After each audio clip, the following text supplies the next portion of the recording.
Hello, welcome to my stream.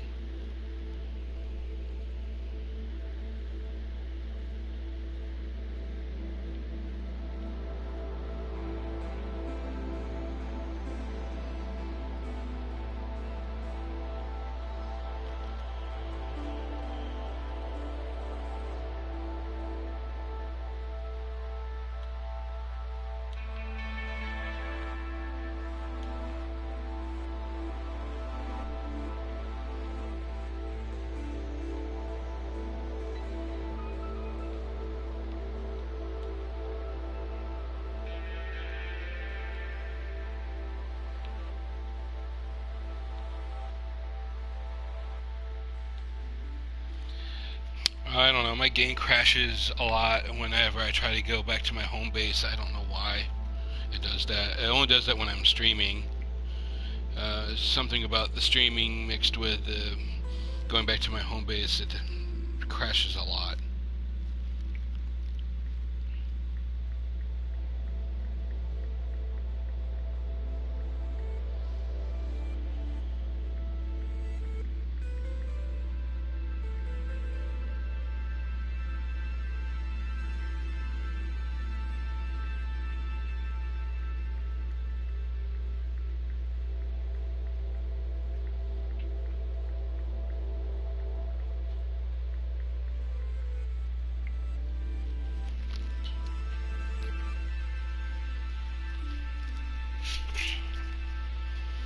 I apologize for that.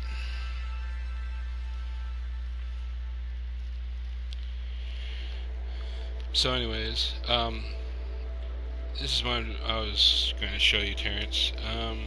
So I can make the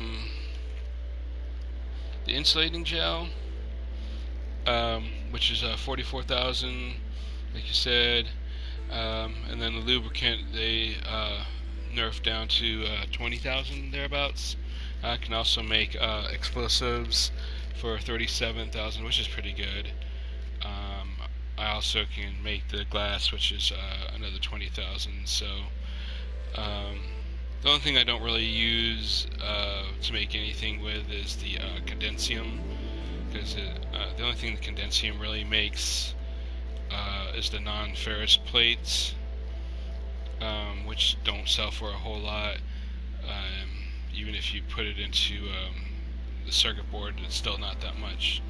So I usually just end up selling the condensium straight up, but I keep them in here, like have them color coded by what color they are. So the copperite, rubium, ferridium, condensium, I just keep in the red one.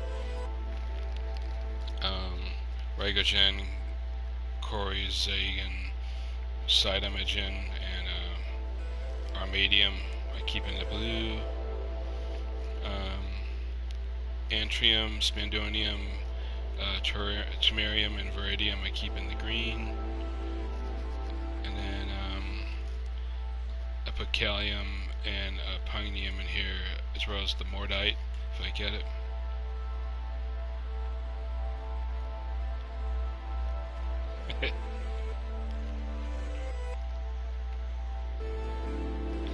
Yep. I have a PC. I just didn't bother with the PC version, and because I wanted to be able to play this more often. I share my computer with other people, with other members of my family, so I'm not always able to get on to my PC. So I'd rather just have access to this.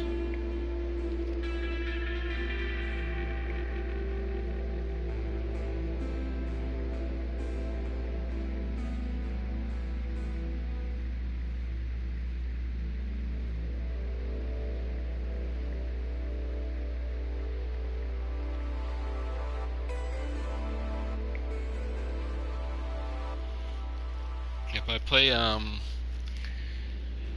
the PC, I have bigger games. I play a lot of MMORPGs, and I do play League of Legends. on my PC. I got Secret World. I like to play it sometimes. Star Wars: The Old Republic. I forget what else. There's some others. Champions Online. I'll play that sometimes. Which is like a superhero MMO RPG. Hey, there goes a interesting ship.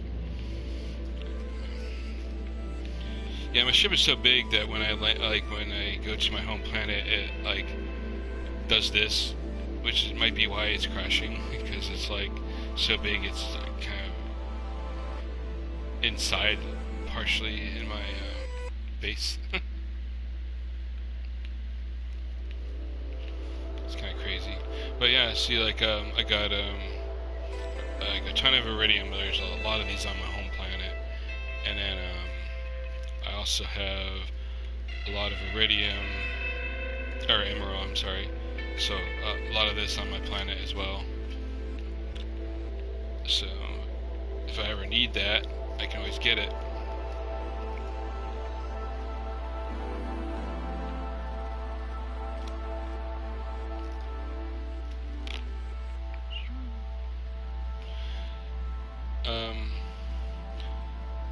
The vehicles are really kind of pointless on my planet. There's so much terrain gaps that I can get caught down in there. It's a pain in the ass to get out. So I don't even bother with them much.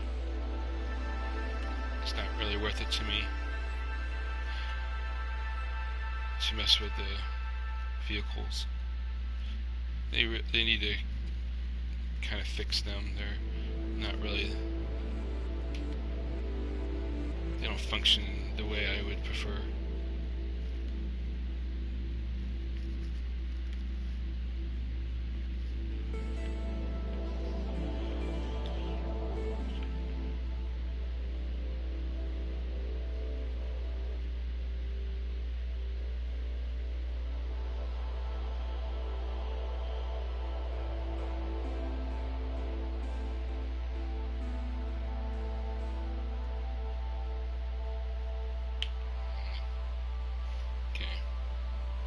So now I can fix this stupid thing.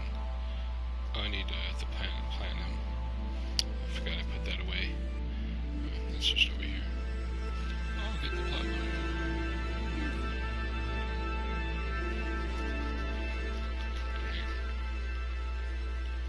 Alright, that's fixed. That was from when I went through a black hole.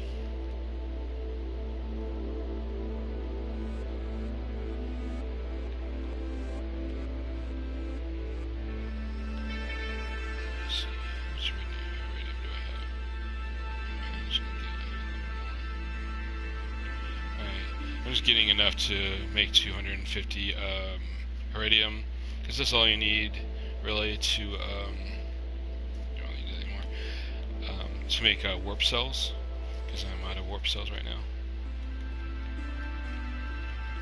I'm going to take my vehicle back to my base, because I don't have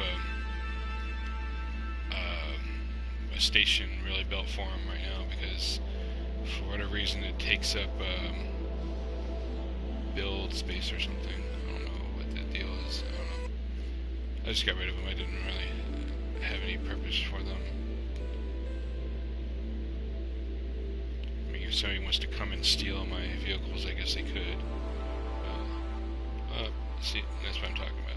So you can't really do much once you get down in here. So vehicles on my planet are really not the best thing.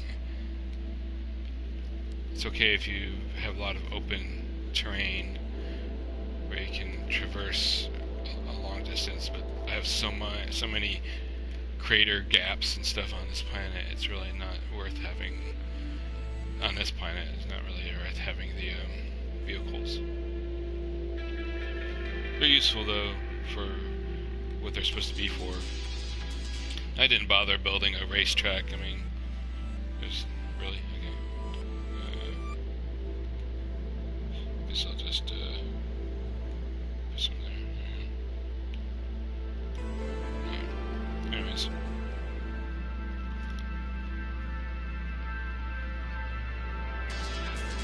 So this is my base. I have base sharing, so if anybody ever happens to come to my base, they can harvest this stuff if they want. It is.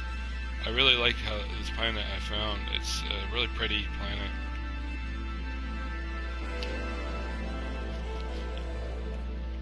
It's peaceful. Things don't attack you very much. There's one particular thing on here that will try to attack you, but it's not really that big of a deal. Oops. I went the wrong way.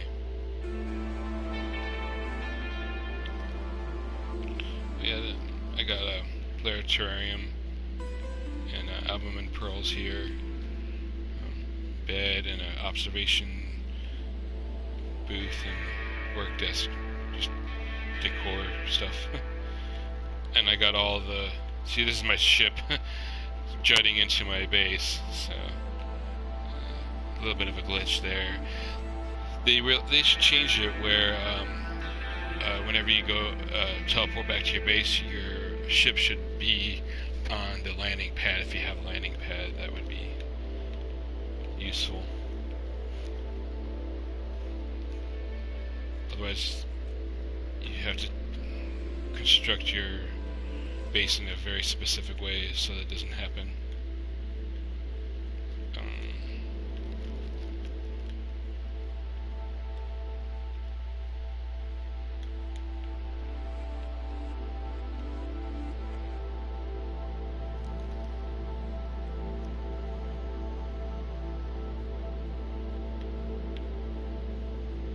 You can see like 4 other planets from here.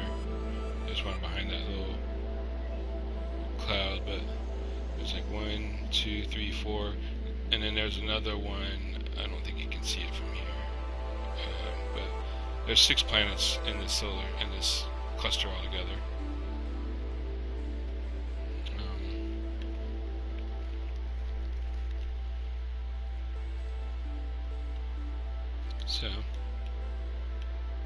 So these are only worth like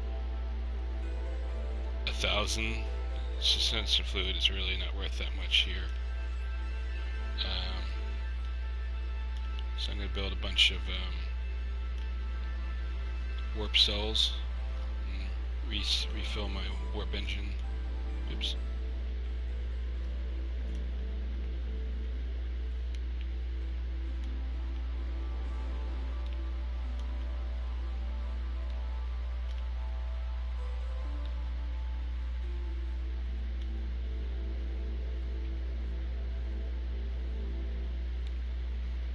Hello Alicia, how you doing today? Thank you for joining.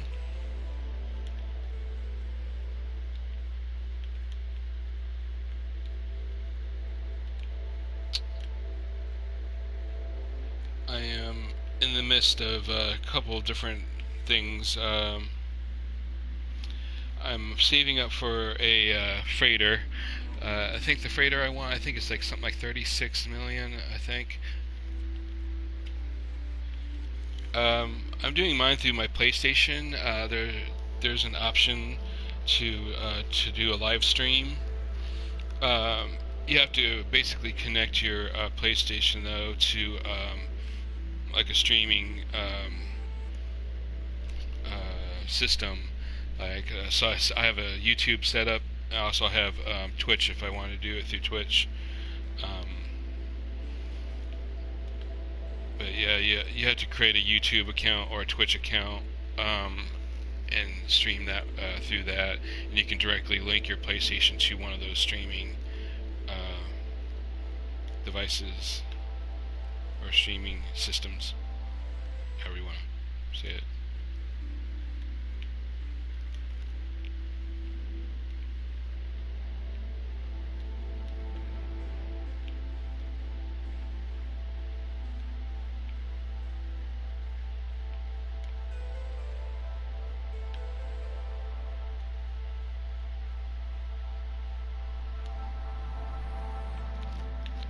this is my home, my home base. I got 3 albumen pearls that I grow, and a bunch of plants that I grow to make stuff. I'll tend to make insulating gels with the spandonium and tamarium. I can get 44,000 per insulating gel for that. And I'll take the corrugagen and make glass and sell that. I'll also get the mordite and sell make the lubricants and sell those for 20 a pop.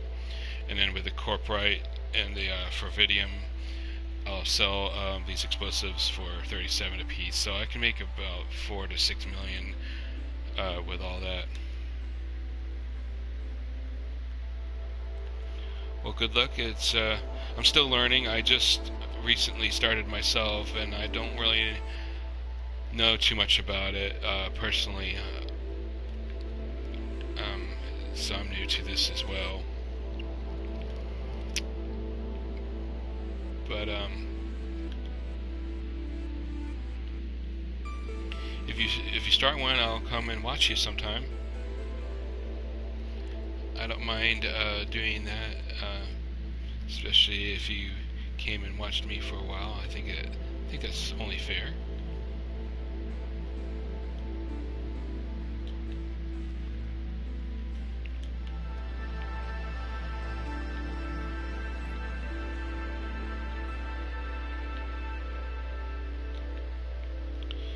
Where are you from, Alicia?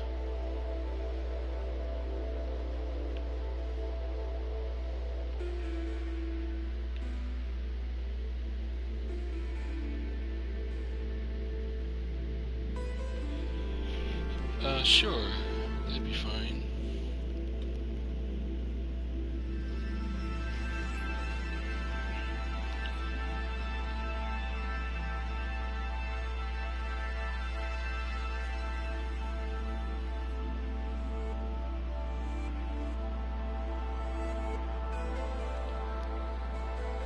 San Diego, nice.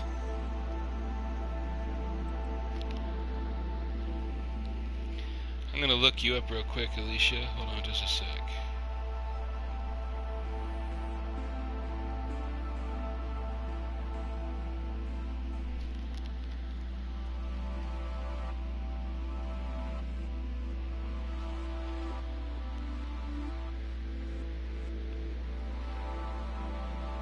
Hello there. What is that, Russian? I don't speak Russian. Alright, Alicia, I just subscribed to your channel. So now I can come watch you if you are doing something.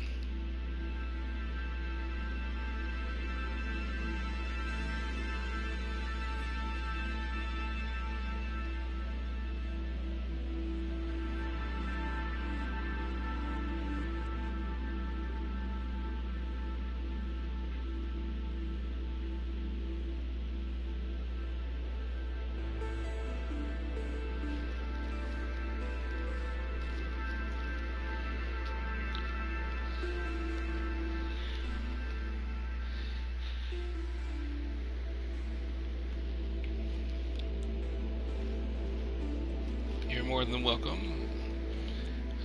I definitely need some friends on here so I can reach out to more people. Dispatch.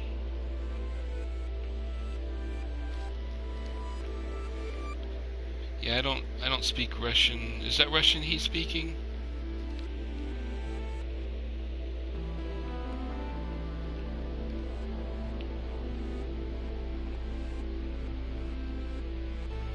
What was I doing? I forgot what I was doing. Okay. Yeah, I apologize. I do not speak Russian, and I don't know if there's any way for me to translate that through my YouTube.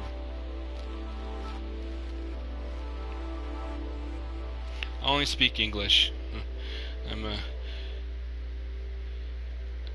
one of them uneducated Americans.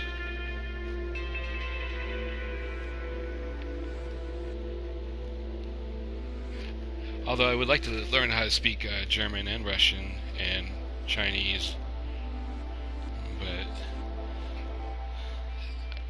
I learned a little bit of Spanish, but only because I had to for school.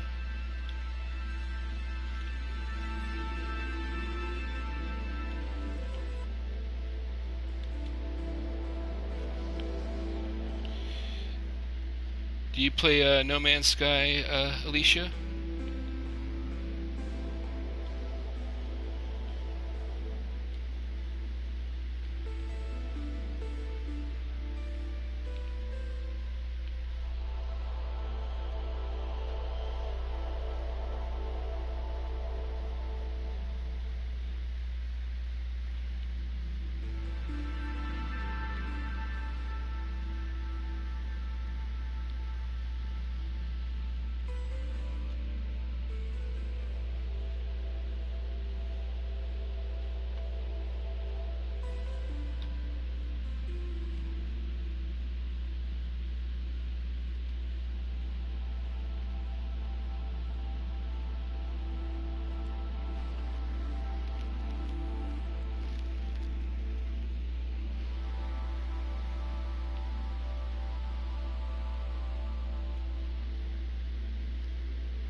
Okay.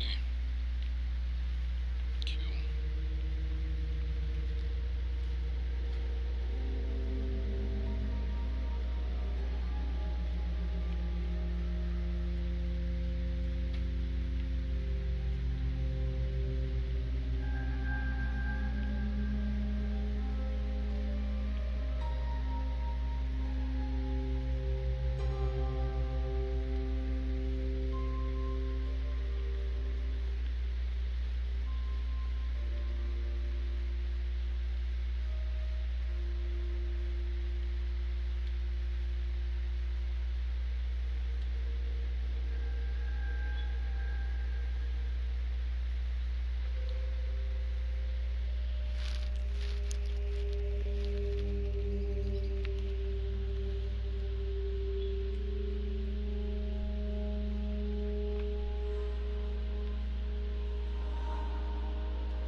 Hello.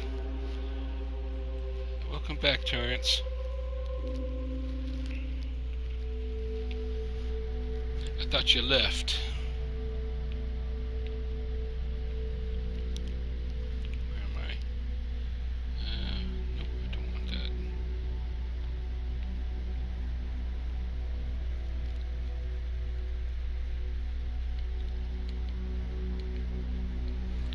I'm now going to go warp a little bit closer to the center now that I refilled my warp cells. See if I can find an anomaly here. If you don't know what that is, basically it's a kind of like a small little like miniature space station. Let's see if I can show you one here.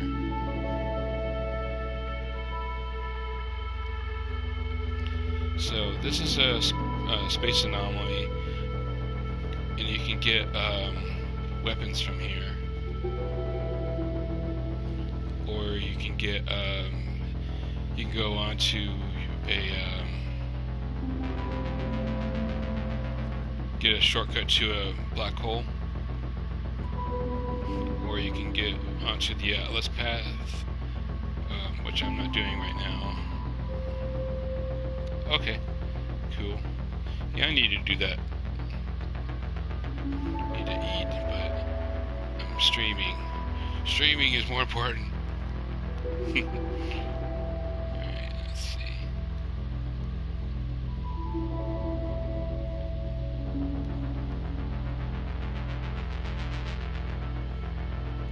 So, let's see, where am I?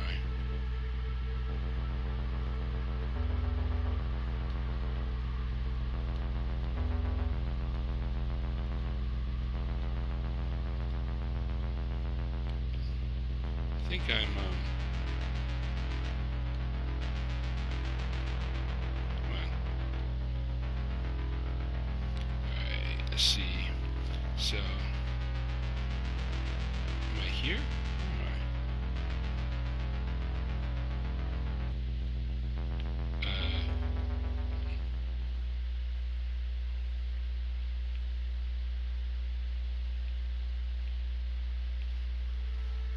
I just warped to, I think where I was just now.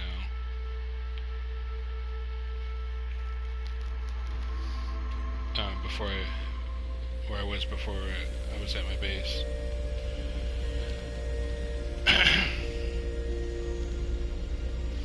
So I'm gonna go talk to this guy, see what they can give me.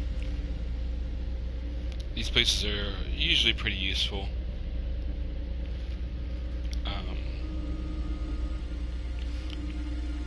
This guy will sometimes give you upgrades. I got a lot of my upgrades from these guys that hang out in the space anomalies.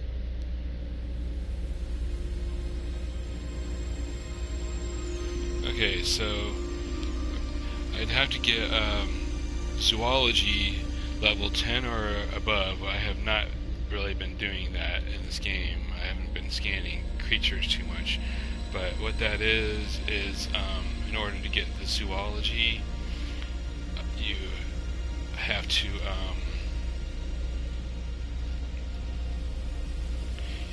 basically find all of the creatures on a planet.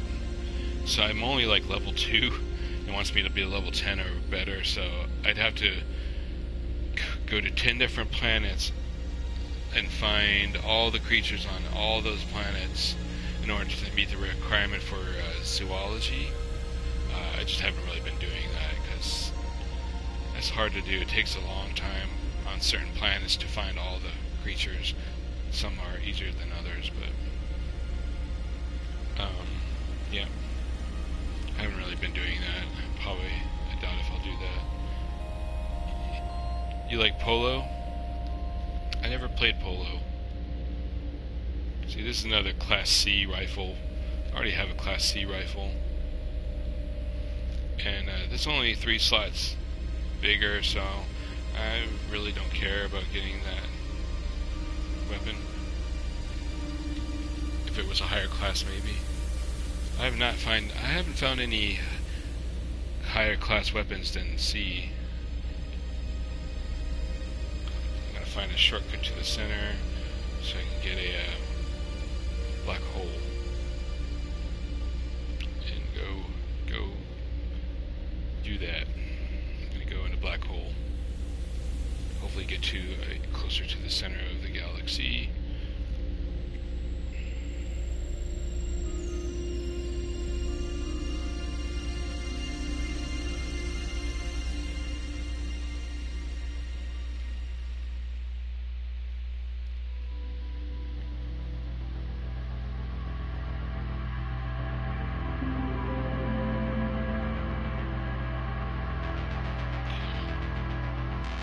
So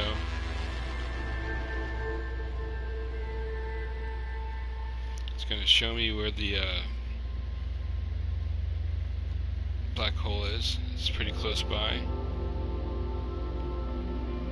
So I'm going to go there.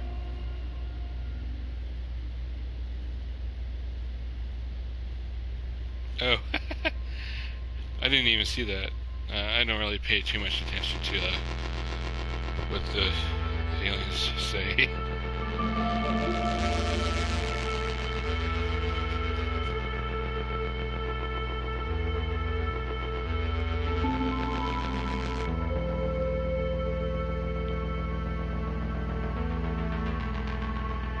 Hold on just a second, I'm replying to a text here on my phone.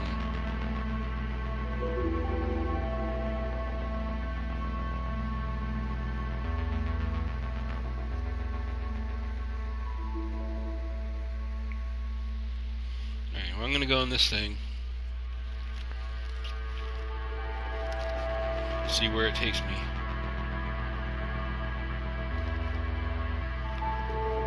Black holes that don't look like black holes. They just,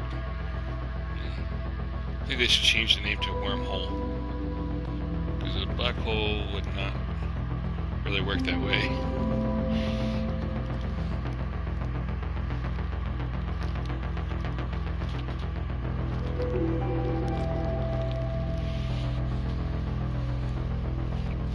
I heard that they're adding an upgrade in the next patch for your warp engine that will protect your ship from damage from the wormhole. That would be, or from the black hole. That would be awesome if they actually added that into the game.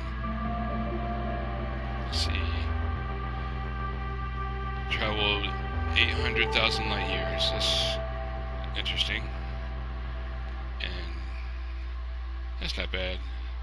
I have crystalline on my base, so that's not too hard to come by.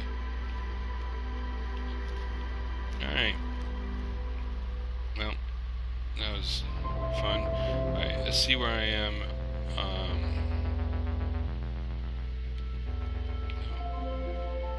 Let's see where I am on the map here. Alright. 2 planets and a moon. And that brought me to 101. I think I was something like 105 earlier. So I really only got approximately 3,000 to 4,000 light years closer overall. Yeah. Black holes are kind of deceiving. They don't really do much for you. It's almost better just to travel by hand, just on your own. Oops. Darn it. That's not what I meant to do.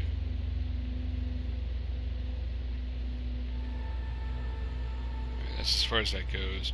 See, like, at the end of the line, on the linear distance is only 552.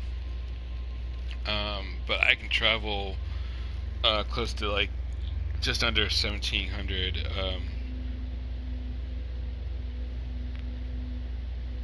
So I'm going to do this. If you just go into the manual, like, free fly mode,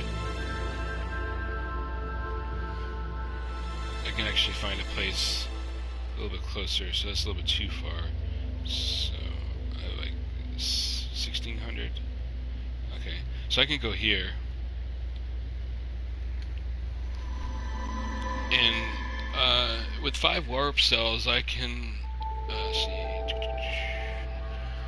I could theoretically travel about 5,000-ish light years, which is not much more than when I traveled through the black hole. It said I traveled 800,000, but that doesn't mean that it's 8,000 in linear. It just, I might be on the other side of the galaxy, but not that much closer to the center. So it might have moved me horizontally. So this looks interesting. This has looks like it has one or two moons. Always find moons interesting. The view from the moon is always really awesome. So, Corrosion, that means that it's an ice planet, an ice moon. Not much about the planet itself. That could be there. This has two moons. Get on the moon.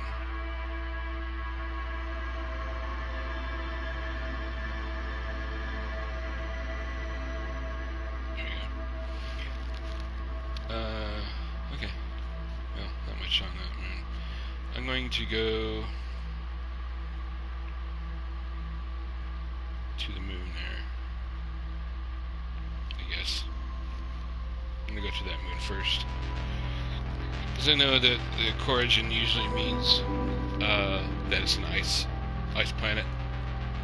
Because it's blue. They changed the planet meanings. Used to be that blue was like the really rare materials, and then followed by, I think, green, and then red, and then yellow was like the most common, but they changed all that. So now green means that there'll be more planets with green plants, like Temerium and Veridium and all that. And then red will have like red stuff like rubium and Veridium and whatnot. And then blue will have Corrugation and other blue materials, blue colored materials. Makes it, I guess, easier to find what you want more efficiently.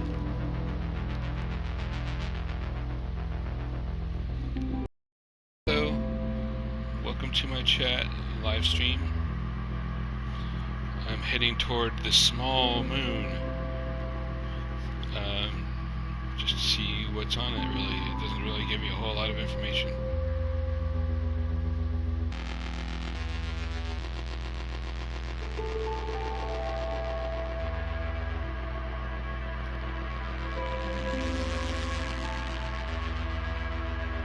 So, I'm going to land on this planet, see what it has to offer. We will see. Probably not a whole hell of a lot. Alright, let's land. Looks kind of barren. Let's see. Heavy rain, average sentinels, occasional flora, no fauna. That's awesome. So, lots of rain, evidently. You can't really see it very well, but the planet's right there. It's through the clouds. I'm like almost directly underneath it, so you can't really see it because of the sky being so cloudy. I like landing on the planets to have like no atmosphere. You can see outer space really well. You don't have all the clouds in the way. It's pretty neat. Alright, let's see. I just did a scan. Not really showing a whole lot. Plutonium and thamium, which are pretty useful. I use them all the time to make my warp cells. They're really commonly used in that, because you have to, in order to do that, you have to make suspension fluids, which is 50 carbon, and then you have to make electron vapor, which is 100 plutonium, and then antimatter, which is zinc and iridium, and then the warp cells, which is 100 thamium. So you pretty much need all that to make your warp cells. I've actually found a couple warp cells here and there, in like little boxes that are on the planets and stuff like that you randomly find. So I'll get this thamium over here.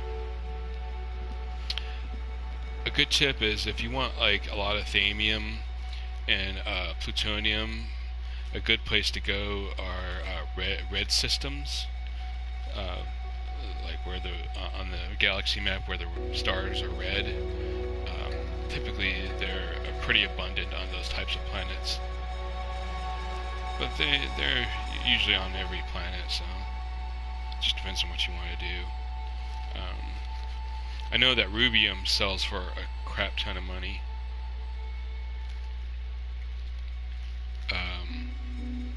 But it takes a while to, it takes a long time to farm that. It takes up a lot of time. So, there's a storm that's pretty cold right now. I'm not really that concerned about the storm at this moment.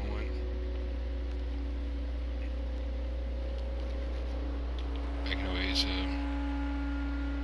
do this. I'm gonna make a shielding plate and throw it on my layer there. And now I have a little bit of protection from the cold.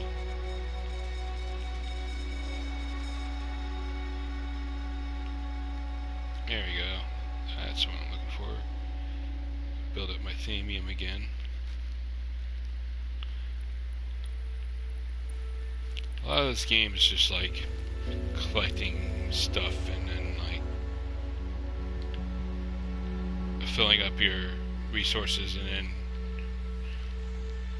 traveling and then doing it all over again. At least that's kind of what I'm doing.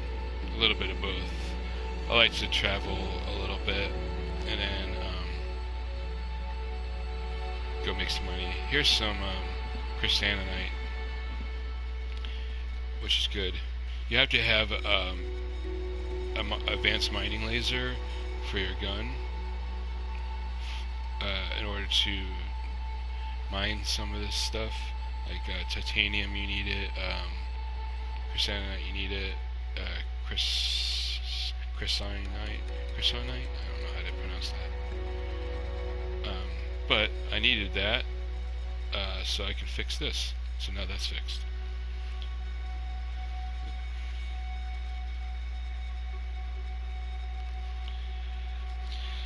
I don't think there's going to be much multiplayer. I mean, that's going to be really hard to do, because they would have to make a dedicated server for that, and maybe that might be something they're working on. But I don't know. I'll be very impressed if they do add multiplayer. I don't know how that would work really. There's only one problem with multiplayer that I can see being a huge issue is it kind of takes away the discovery portion of the game, like where if you have a bunch of people playing and like things are getting discovered all the time, then some people, all they do is go out and discover planets and whatnot, then that takes away from your ability to do the same thing, really. But that might not be such a huge problem, since there's like 18 quintillion planets or something like that. So that might not be an issue. I don't know. I hope not.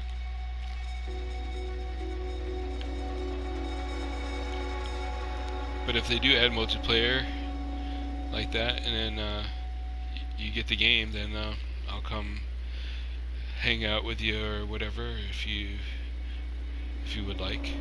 Oh, there's some more iridium I don't need, or whatever. Yeah, iridium. Don't really need it. Need it. I have plenty of it on my home planet. I need that.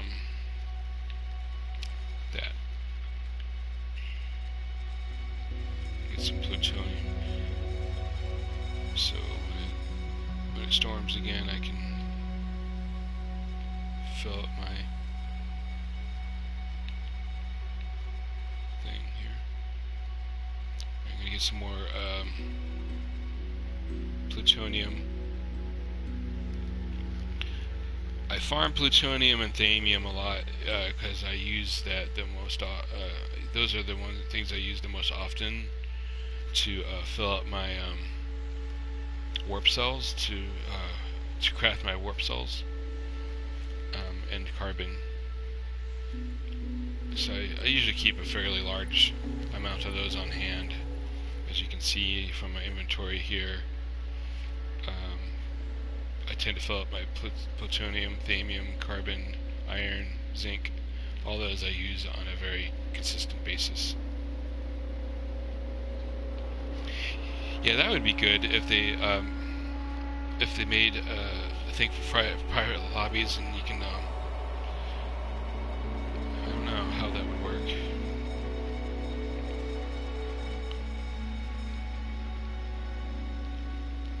Maybe give an option for hosting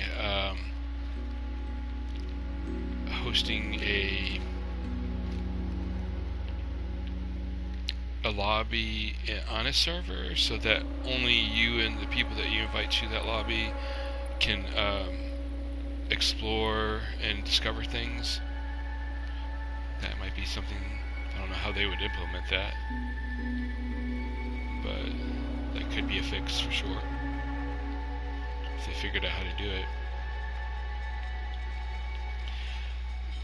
The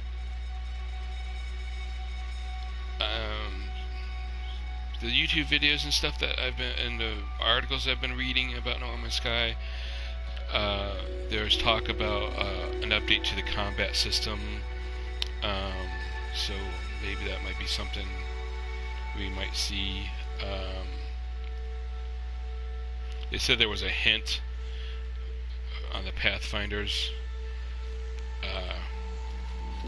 so what they could do, I guess, is make it so that you could create a game and make it shareable, like how you did, like the bases are shareable, and then you can invite your friends, like the people that you made friends with. You can invite them up to maybe a certain amount of people or whatever to join your share file or whatever, and only those people can join your can interact in your game or whatever. Maybe they could do something like that.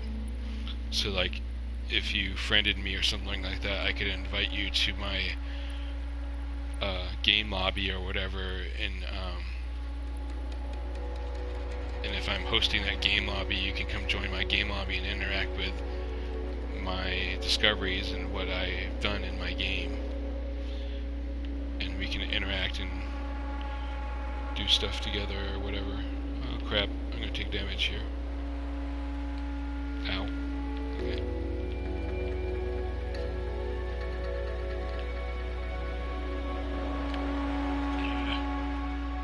Let's get up this thing here. Okay.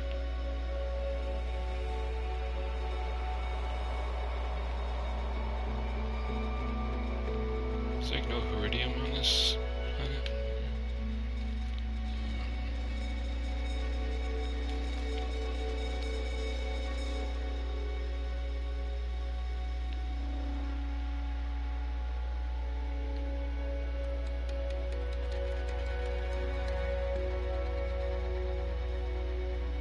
Some carbon. Thamium goes down here.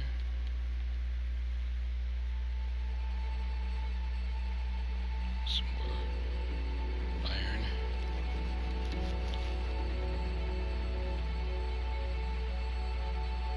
Yeah, that's what I'm saying. Like maybe the people that join the lobby can see each other in the game as long as they're connected to whoever's hosting the lobby.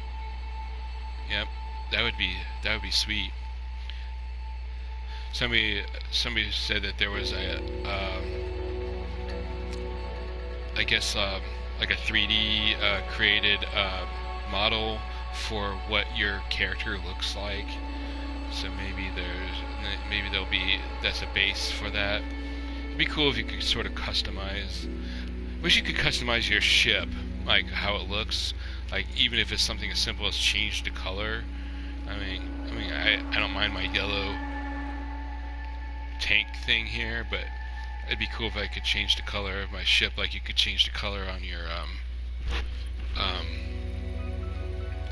base. They should be able to do that for your ship too. Maybe.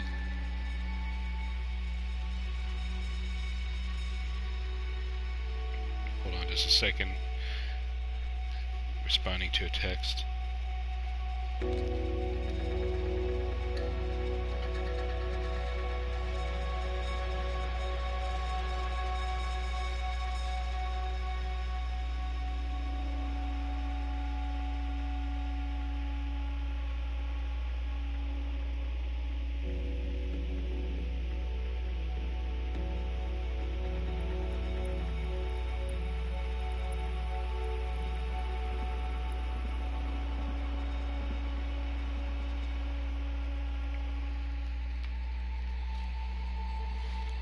Oh, God, the storm. Alright,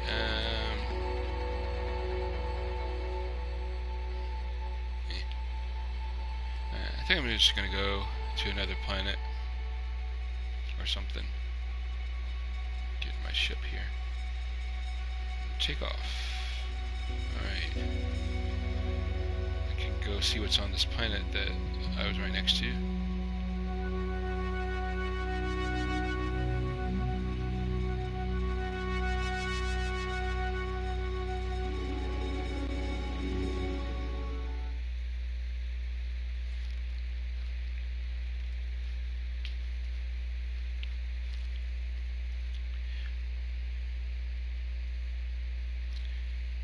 So you have the PC version of No Man's Sky?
Undetected fauna.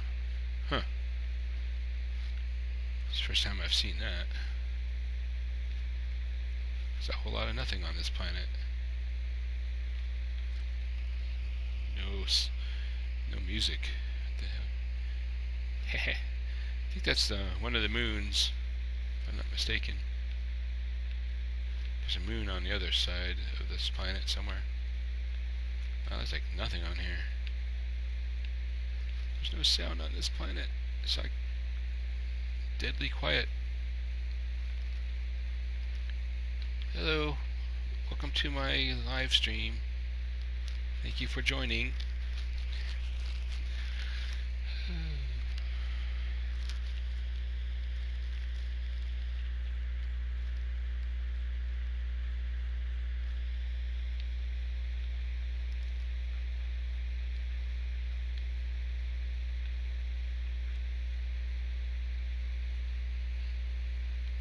I'm just kind of exploring right now, collecting different materials. This is a weird structure. That's interesting.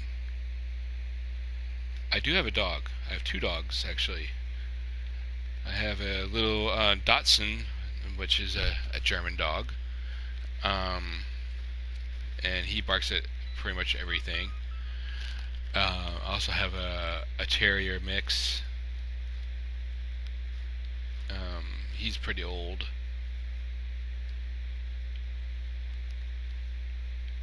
Yep, 2 dogs. They keep me busy.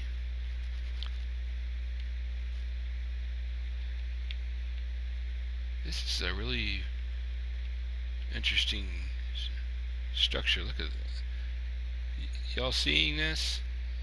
Seeing that? That's really interesting.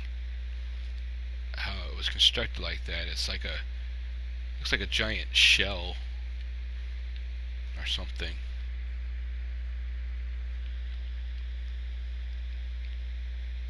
It's really neat.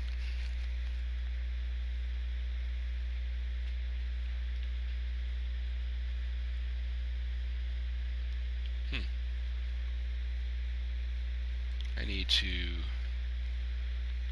fill up my life support here. It's running low, so I'm gonna make one of those and fill that up. Bam. Alright, good. Good F. Get some more thamium, more plutonium. Do you have any pets? Do you have a dog or a cat or anything?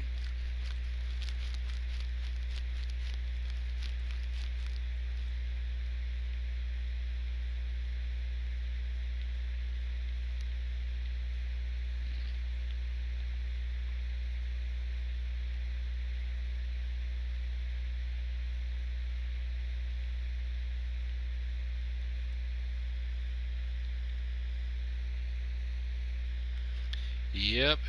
Yeah, there's a dog right here.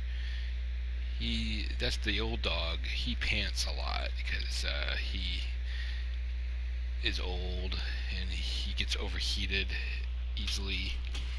So he likes to spend a lot of time outside, but he can't be outside a lot because the heat is not good for him to be in the heat all the time. They're pretty much indoor dogs. The other one is asleep on the couch. My Dachshund is asleep on the couch. He barks at anything that makes noise that he's not familiar with. So, like if a car passes by on the street that he hears, or he hears people talking outside or something like that, he'll bark at it.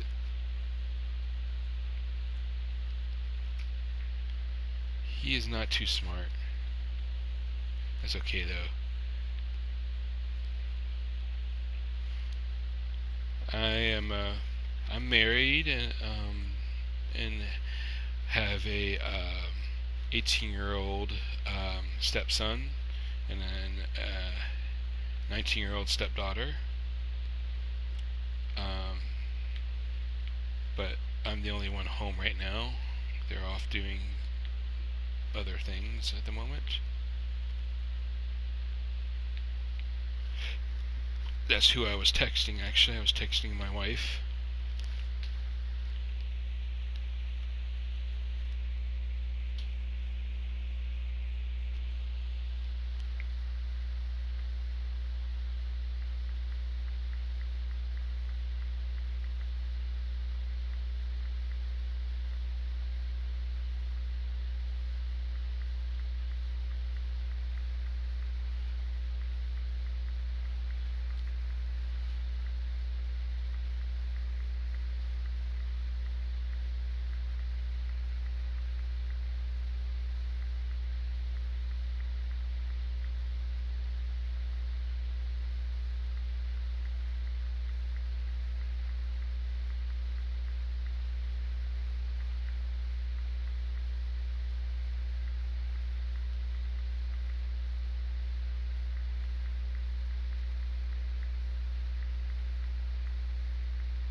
Okay.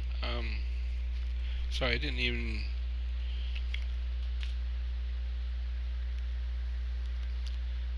It's fine. I mean, whatever you need to do, I understand. You're under no obligation to stay. I appreciate you talking with me and watching me.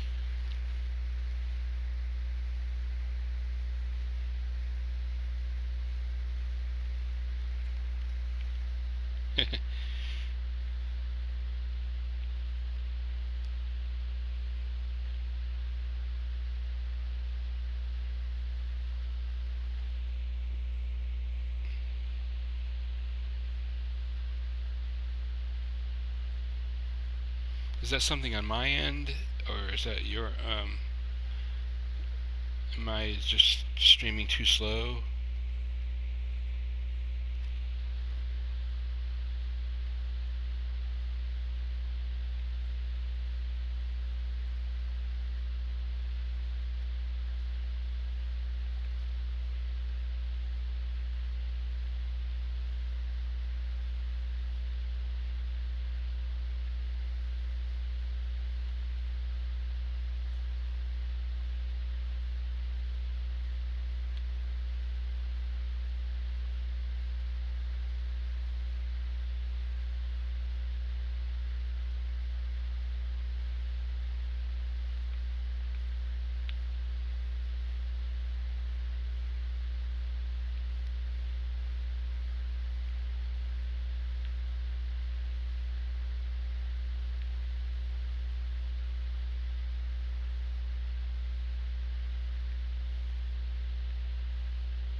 Okay.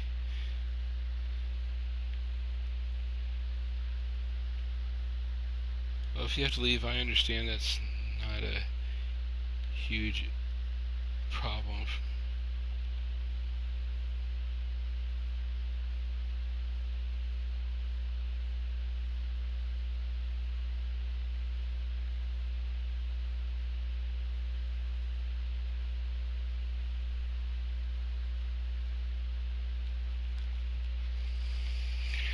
Alright, I'm gonna go here and see. That's just used up my last warp cell. I'm almost under 100,000 light years away from the middle. Or, I mean, under 10,000, I mean. I think it was. Oh, I forget.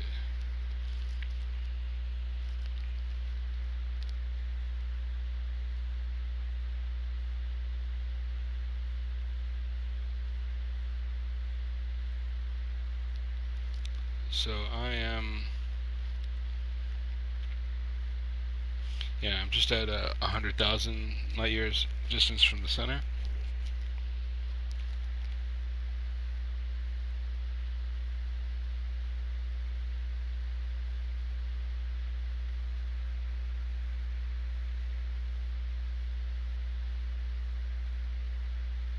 It's alright. Alright.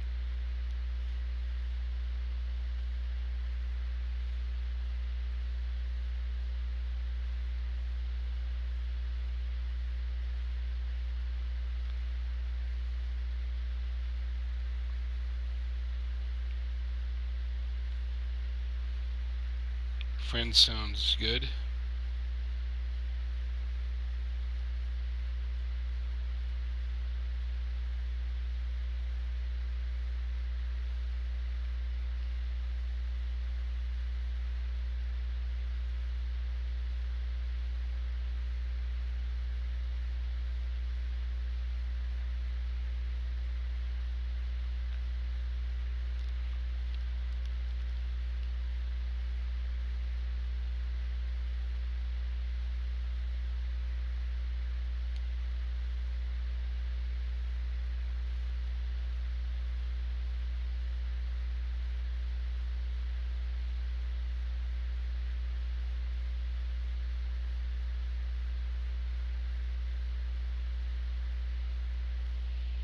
Yeah, that'd be good. I don't really have a schedule per se right now. I just get on when I can because I work and I'm actually in school at the same time too. I'm just on summer break right now. So, yeah, hope to see you next time there, Terrence. Appreciate you stopping by. Yeah, the music finally came back on.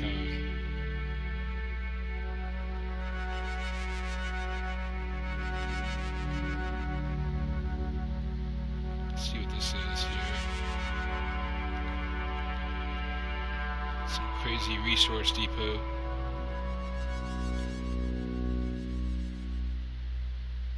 It looks like a cold planet here. Crisp.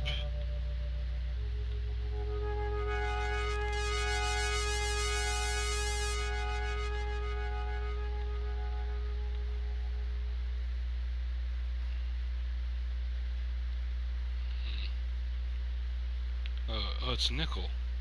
Oh, that's a huge thing of nickel.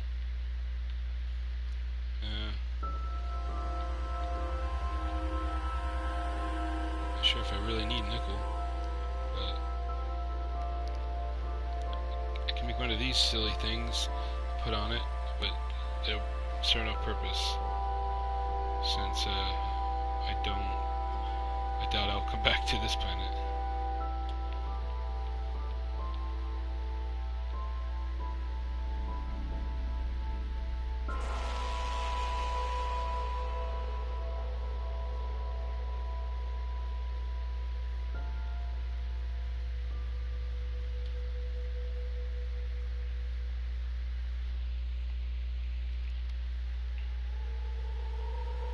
See you later.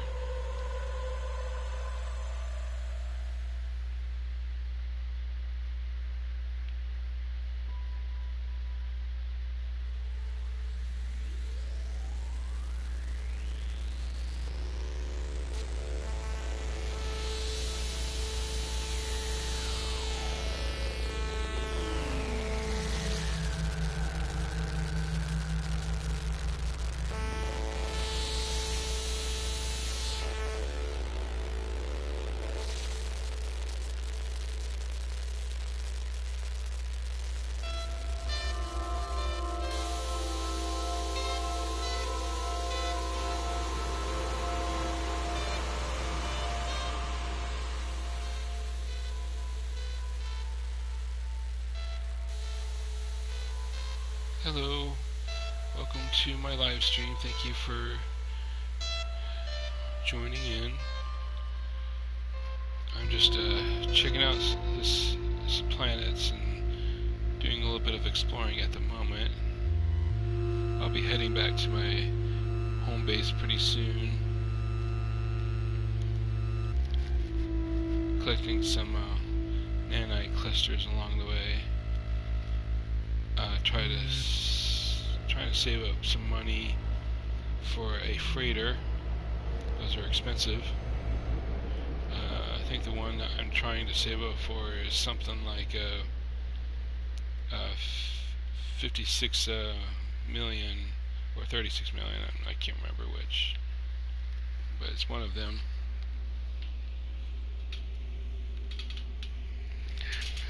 But I'm up to 25 million, so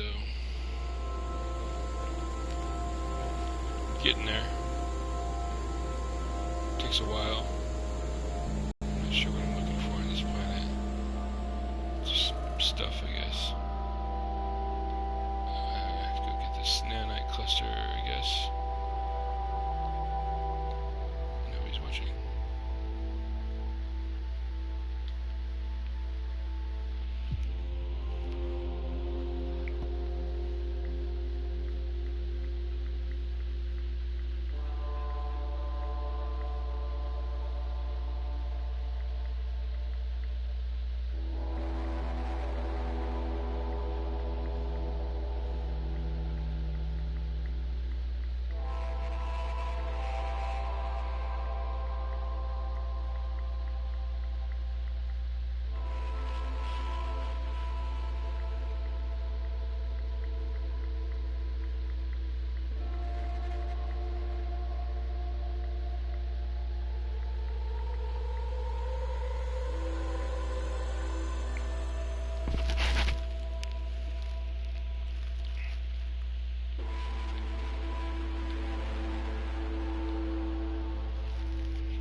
fucking land.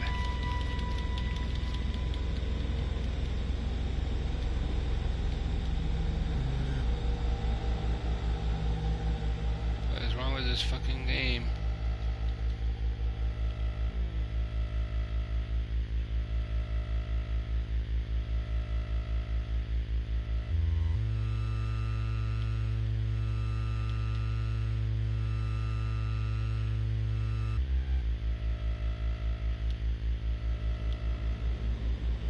Jesus fucking Christ.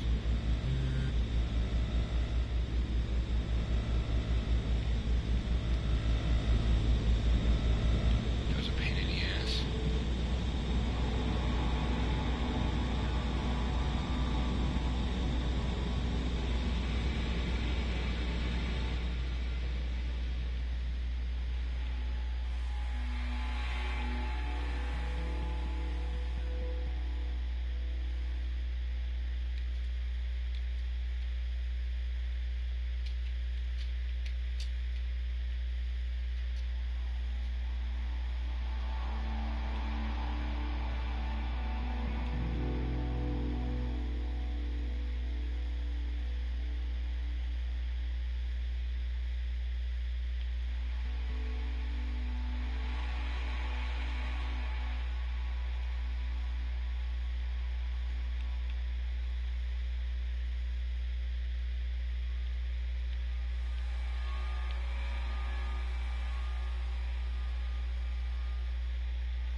Hello. Welcome to my live stream. Thank you for joining.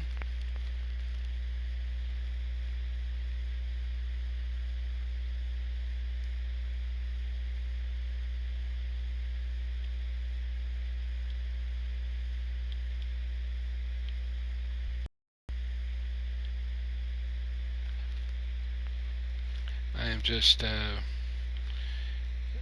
checking out a planet I landed on. This Lorarez. I don't know how to pronounce that.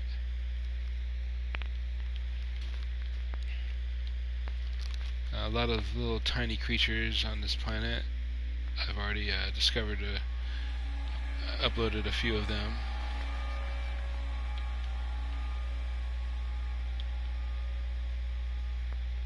And I'm looking to get some iridium here, part of why I'm here, so I can construct some warp cells, which is a useful item. And I'm on a planet that has spandonium. Don't necessarily need that right this second. I can grow that on my home planet if I want to.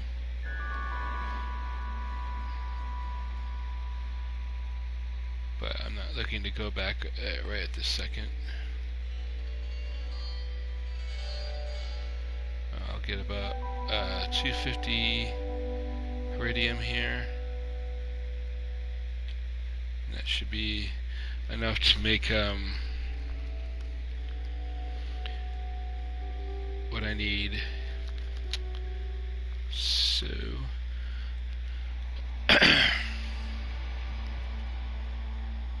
don't really need platinum. I have plenty of platinum at home. So I'm gonna make some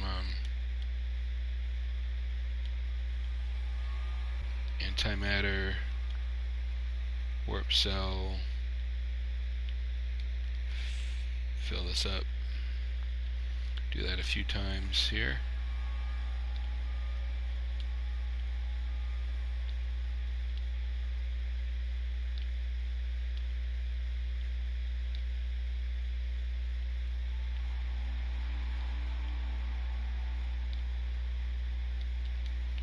I need to get closer to my ship. Kind of gotten a little bit away from that. I recently acquired a new ship. I had a 17 slot ship and found a crash ship that was a 27 slot. So fixed that up. They changed it so that you had to spend money to fix your ship slots, but I was told that it's cheaper just to outright buy the ships. So I never bothered to do the calculations on that. They're neat little creatures, these guys here. They look like hopping puppets. They're kind of cute, I guess. They are very timid, so I guess I'm scaring them. There's a little guy there. Oops, I did not mean to do that. Wrong button. Sorry, guy. I didn't mean to. Let's try it. There's the button I was looking for.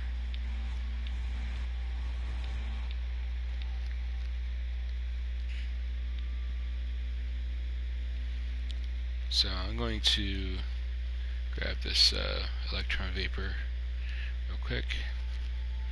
I threw in my ship a little bit ago. Make some antimatter. Make a warp cell. Suspension fluid. Electron vapor. Antimatter. Warp cell. A lot of repetitive construction here. I wish there was just a way to tell it you want to build the warp cell, and as long as you have everything you need to get to it, it should just make it, instead of going through these rigorous steps of making the warp cells. Kind of aggravating. But I filled all that up. Gonna fill up this launch thrusters. I'm gonna fill up that. I'm starting to take heat damage, which is fine. Whatever. Not a huge issue. I can deal with that. Alright, so I used up quite a bit of my resources to make all those, so for anyone who doesn't know, warp cells are needed to travel to different clusters and different parts of the solar system. You have to start off with suspension fluid. It takes 50 carbon to do that, and then after that you build the electron vapors, which uses that suspension fluid and plutonium.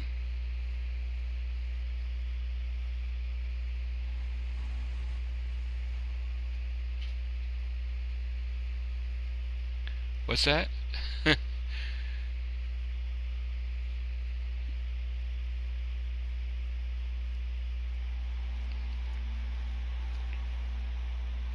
You stream a...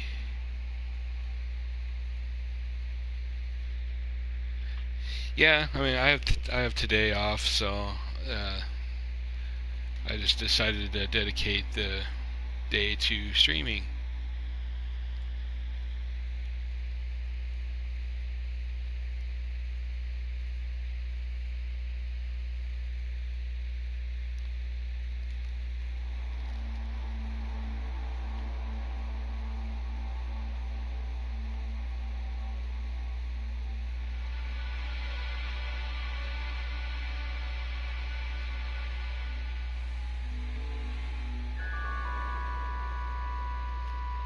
Yeah, I don't really do this much streaming that often.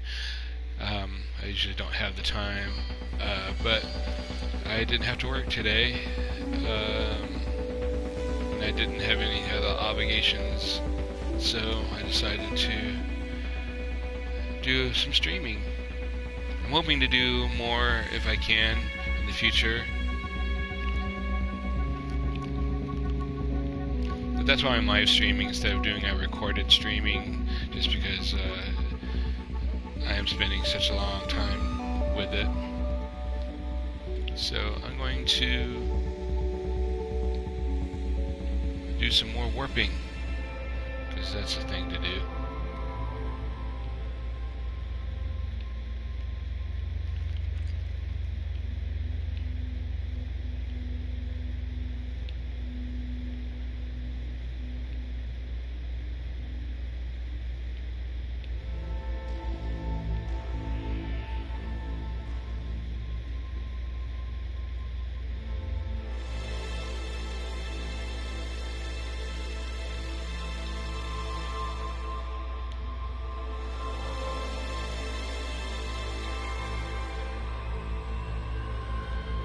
Too far there. Still too far.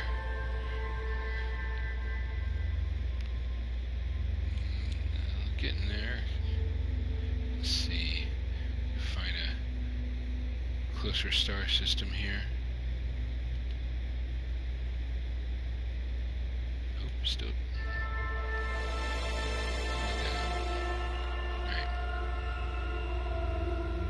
Alright, well fine, we'll just go here.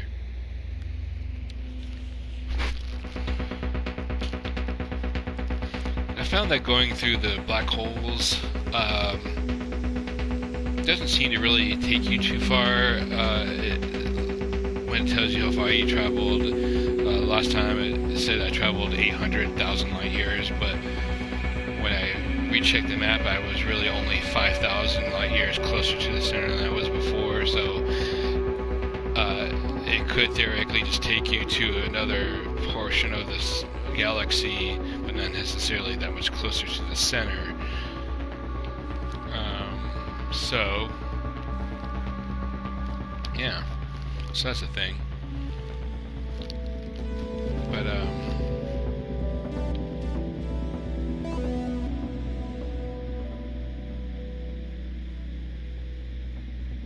I'm gonna go in here and see what I can find in here.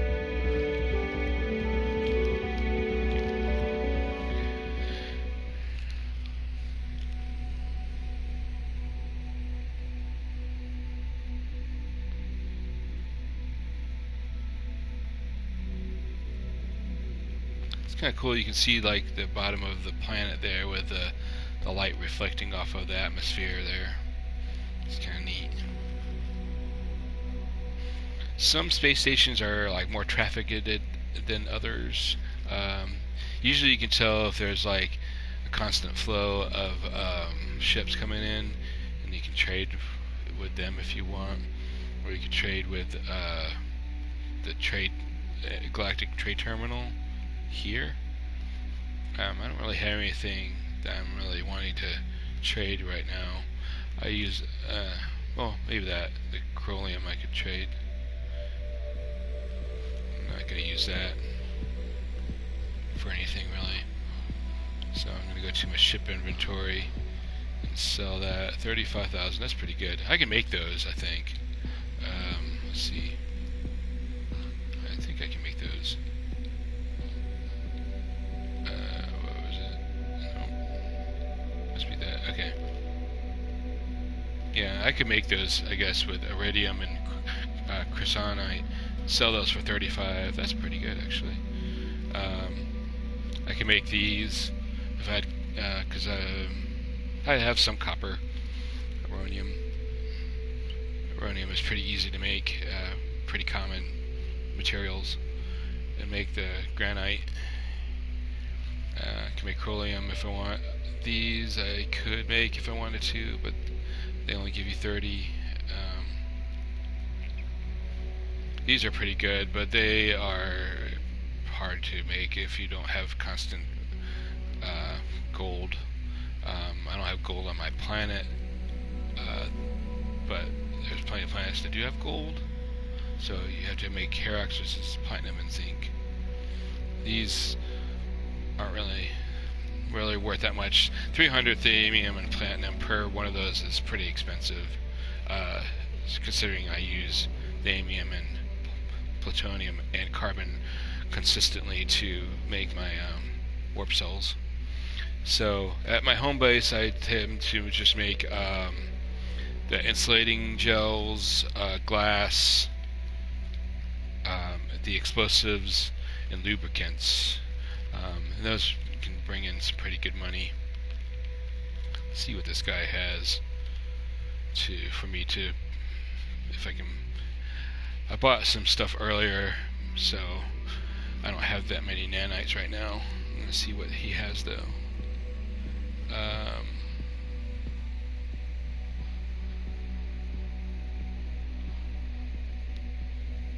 That's interesting. I don't know what that is. Pulse spitter accuracy.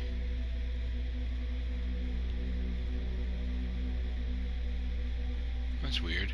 Huh. Never seen that before. And then they scatter. I don't have scatter, and I don't have pulse on my gun. Don't really see the need for that. My gun is pretty basic. I've had this for a really long time. It's mainly revolved around mining, but I do have a combat amplifier for the mining beam, so my gun actually does quite a bit of damage. I can take down sentinels pretty efficiently with those. Of course, it takes me a while to get the big guys if I have to, but I don't really do too much combat with my guy, and my ship is a hauler, so it's not really made for combat. Combat's not really that interesting in this game, which is fine by me. I don't really care.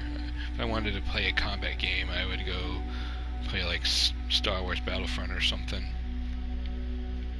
This is a weird looking ship. Let's see what this guy has.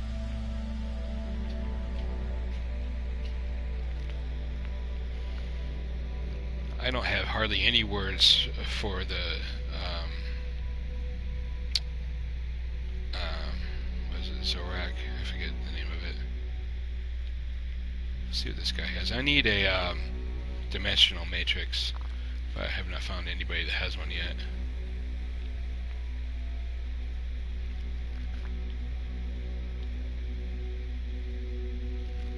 Looks like the Walrus Man from Star Wars.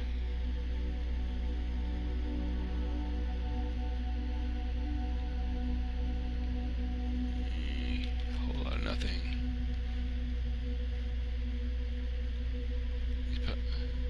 They have like the same names. It's like the same guy. He just like kind of like teleported over here or something. I don't know. Lack of programming here. Same person, like the three ships are all the same kind of ships, all the same names. Kind of lame. So need to fix that. Alright, so I'm going to attempt to go to my base. My game has been bugging out whenever I stream, whenever I try to go back to my home base, so if it disconnects, I'll try to reconnect as soon as possible. So just to let you know that it may disconnect here.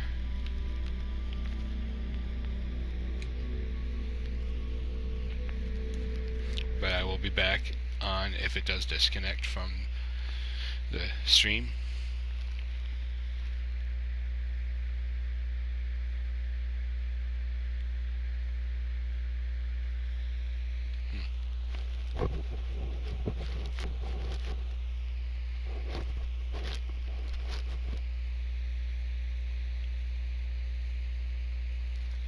some reason there's no music here. I turned off the sound effects because most of the sound effects in this game are really monotonous and annoying. Especially like the mining is just really aggravating to listen to consistently. Alright, let's see what happened here. I can tell you. Let's see. I save the game right here. And usually I can tell if it bugged if I try to go. Nope. Thankfully it didn't bug. It's surprising. This is my home base for anybody that has not seen it. Alright. So I'm gonna collect these albumin pearls because they fetch a little bit of money.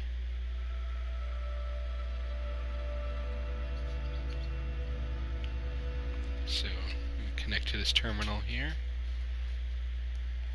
and sell these. Alright. Sweet.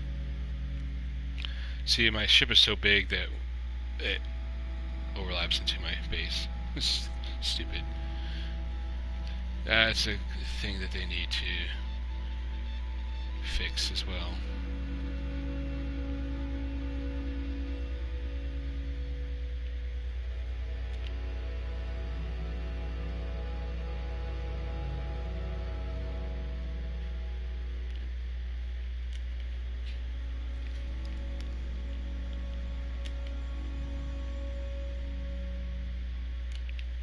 Kind of cool. I can just hold down the button and just move, and it'll automatically just harvest, so I don't have to repeatedly hit the button. I just found that out the other day. It's pretty cool.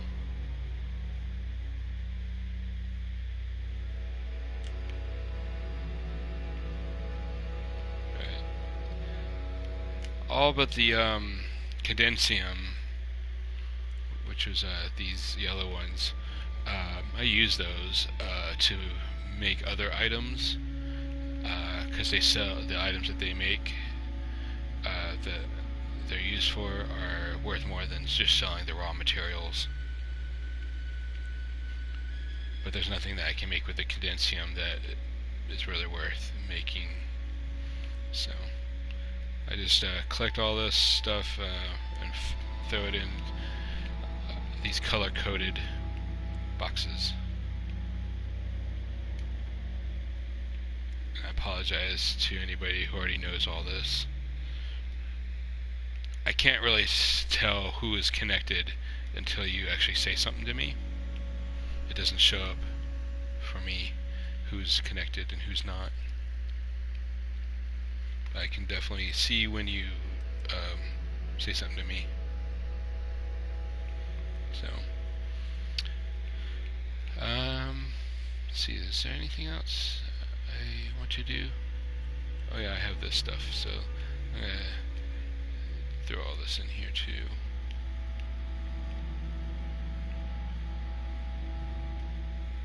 I don't really spend a whole lot of time farming these materials that I can grow at my base from other planets, just because it really isn't worthwhile doing.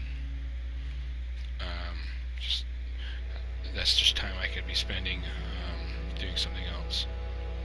Right, I'm gonna have to jump over this stupid piece of my ship that's in my base. Alright. So this I have full of chrysonite. There's some heridium here, and I have an aquasphere. I don't know what I'm just holding on to it, but I have quite a bit. I do farm this whenever I find it, because it is useful. Because there's certain things on my ship if it gets damaged that requires me to use that to repair it. This I have plutonium in, or I'm not plutonium, platinum, which I do use for the same thing. Pretty much everything in my base I use at some point. Titanium is very useful for shields if I have to. This planet, my home planet, has iridium and emerald. I love a lot of it, so there are some things that use that. I have copper and nickel in here, which one of my warp engines uses that to construct it. And then here I have aluminum and gold, same thing. And vortex cube, I think one of them uses a vortex cube, so I have those in case I need that.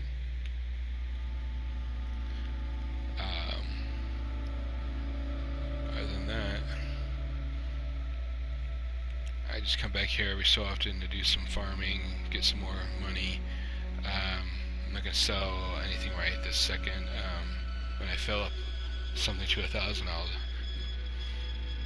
do some crafting. This guy just sells pieces to a base. I already know how to build everything here. There's not really any need for me to do that. But I could show you around the planet, I guess, a little bit, if anybody is interested in that. So I'm gonna get in my ship. But this is my home planet where my base is. I've done a lot of discovery already on this planet. There's still a lot I haven't discovered, obviously. It takes a really long time to discover everything on a planet. But it's a really beautiful planet. Lots of trees, plenty of iridium and emerald on this planet. There's iridium on this planet, quite a bit of that. A lot of antrium, which is a lot of stuff is done here in this underground-ish area. A lot of deuterium, which you need your vehicles to mine for that, but it's really not that important. I don't know what, it doesn't really have a purpose yet. It has like a lot of these weird little spires that just kind of go into the sky. I don't know exactly.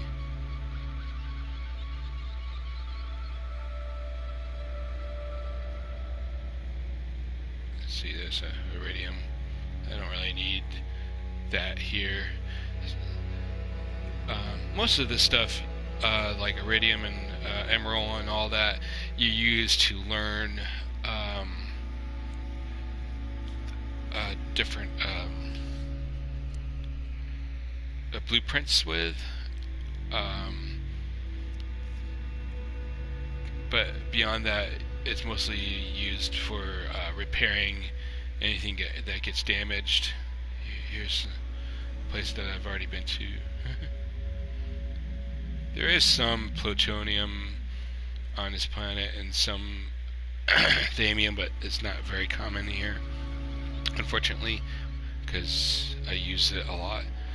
I guess one of these other planets might have it, but not really any need to do that.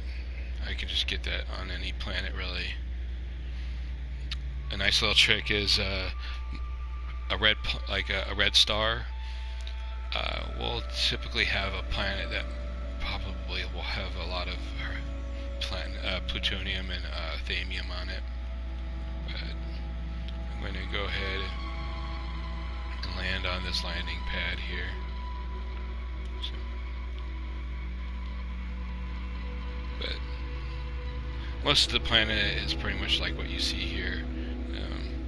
Really lush. A lot of minerals to be had. If you ever come across my planet and my base, I have planet and my base sharing on, so you can come in and harvest my crops if you would like, if you need it, or just sell it, whatever you need. You're more than welcome to take what you need from here. You can jump in my cars and go for a ride if you want. I don't really use them that much. They're just here. They're just kind of chilling out. So if you want it, you can come and partake in what I have here. But I'm going to go back to where I was and travel some more in space. But my home base is pretty far away from where I am now. I'm not sure exactly what the distance is, but it's quite a few, probably over 10 black hole jumps I've traveled since here. Probably more than that, I guess.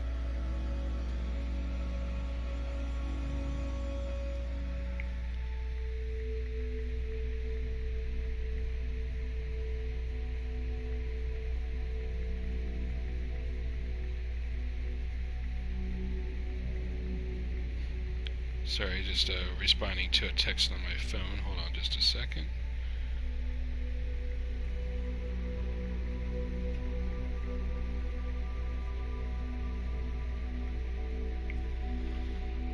Alright, so let's see here.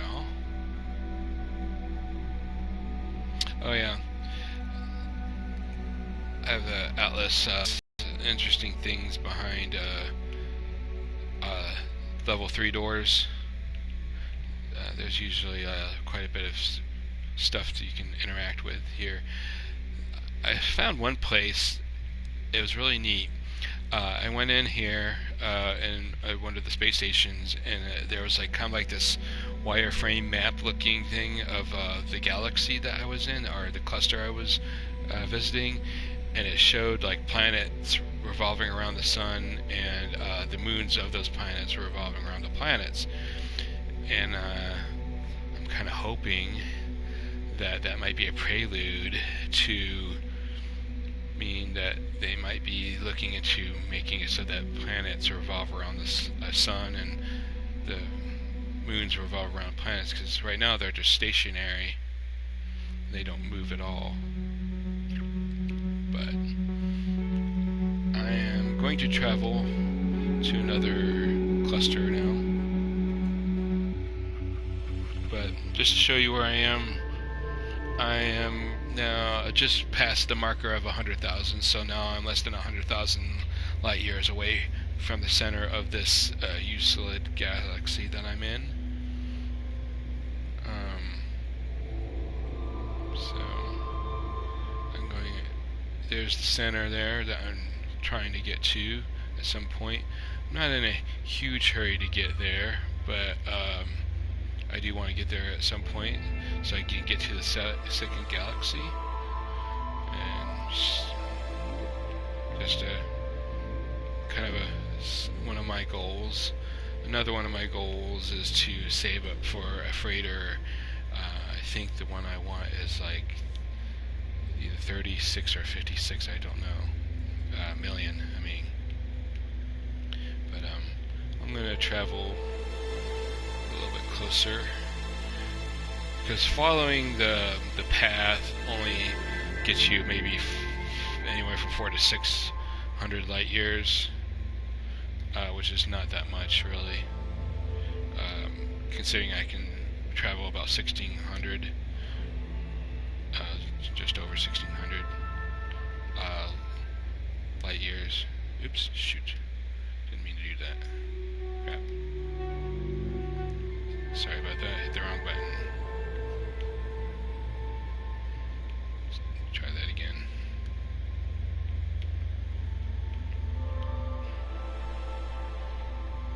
So I can go pretty far with my warp engines I have, but the paths only go so far. You reach to, like, right there, the linear distance is only 663 light years, so that's like a whole almost 1,000 light years difference of how far I could actually travel.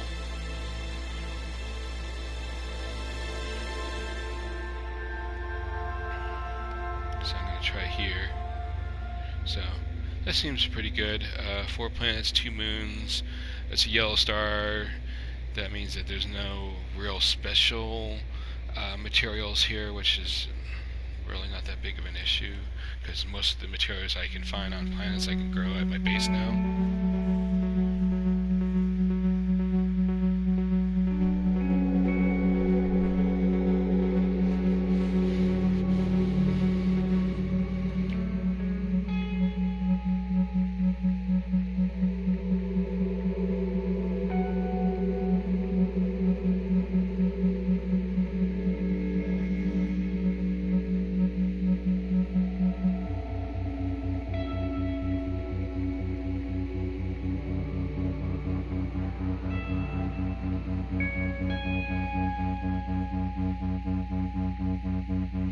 Hold on, just responding to my text here.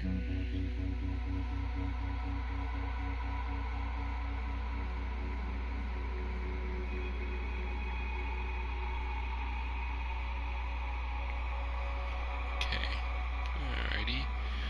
So, let's see what this planet has. It looks really green. So, tell me that there's not anything too spectacular here.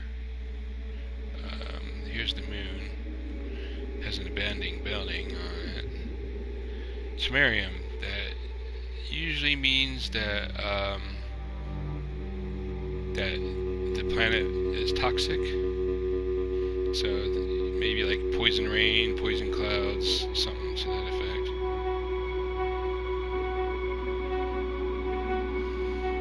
I'm gonna check out this abandoned building and see what is in it. Probably nothing since it's abandoned. Oh, that was a weird glitch.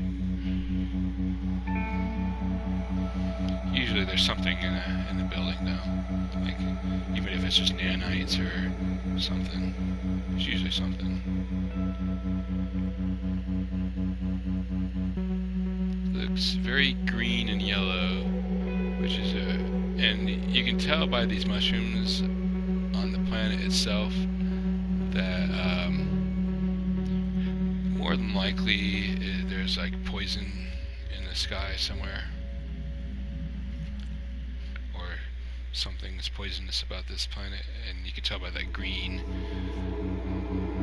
So torrential acid rain. So that red means that this is an extreme planet condition.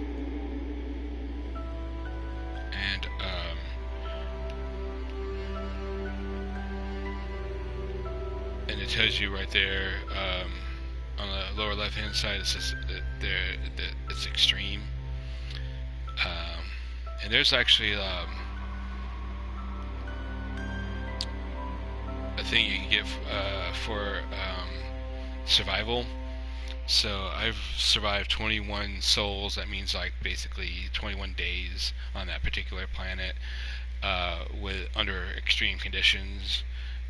Right now I'm only level 7, so you can get up to level 10 on these, on everything. I haven't really done the collector. That might be the last thing I do, just because it takes a really long time to try to find every animal that is on a planet. It's just really time consuming. But I just did find one, that these guys walking around. Now, if anybody has ever played Spore, you might recognize these creatures are very similar to those found on Spore whenever you create animals on that game. It's made by the same people, so it doesn't surprise me that the animals are similar. So, supposedly on this planet there's a Temerium, which is not that big of an issue to have for me, because I can grow it safely on my planet and not worry about acid. So I'm going to go in here and find out what's in this abandoned building, if anything.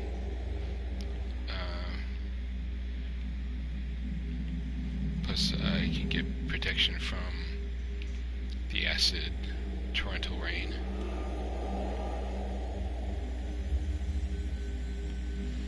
Alright, so this has analyze data log. It'll tell me something here, I'm sure. It's giving me something. It gave me nanite clusters. Those are useful. so you can get upgrades to your ship or to your gun or something like that. Oh great, there's a thing in here I can't kill.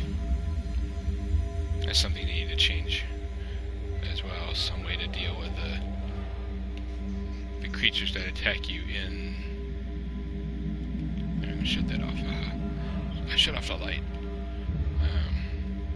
Yeah, because that thing just comes down to attack you, and there's like no way to interact with it. It just damages you, and you have to take it. Like, take it. It's not very pleasant, but it's okay. I mean, whatever. So you can see I'm on a moon, and you can see the planet that it belongs to right here. It's really huge. On some planets that have like no atmosphere or torrential rain like this planet does, you can see it really clear, and it's really actually a really amazing sight to see, like a gigantic planet like that. You know, if a planet was close by like that in real life, it would probably crush it under its gravitational pull. But this is all sci-fi, so it's all good. It's meant to look pretty, not be scientifically realistic.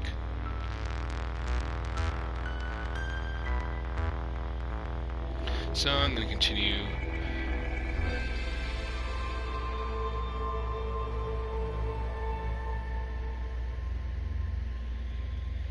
So let's do this first and kind of travel along the pathway toward the center of the galaxy.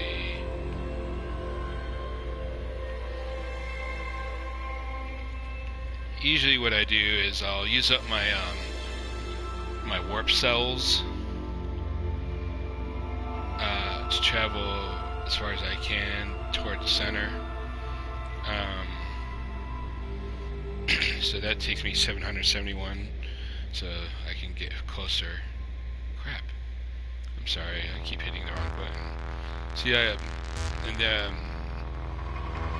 these are all like ships that are warping in that could theoretically like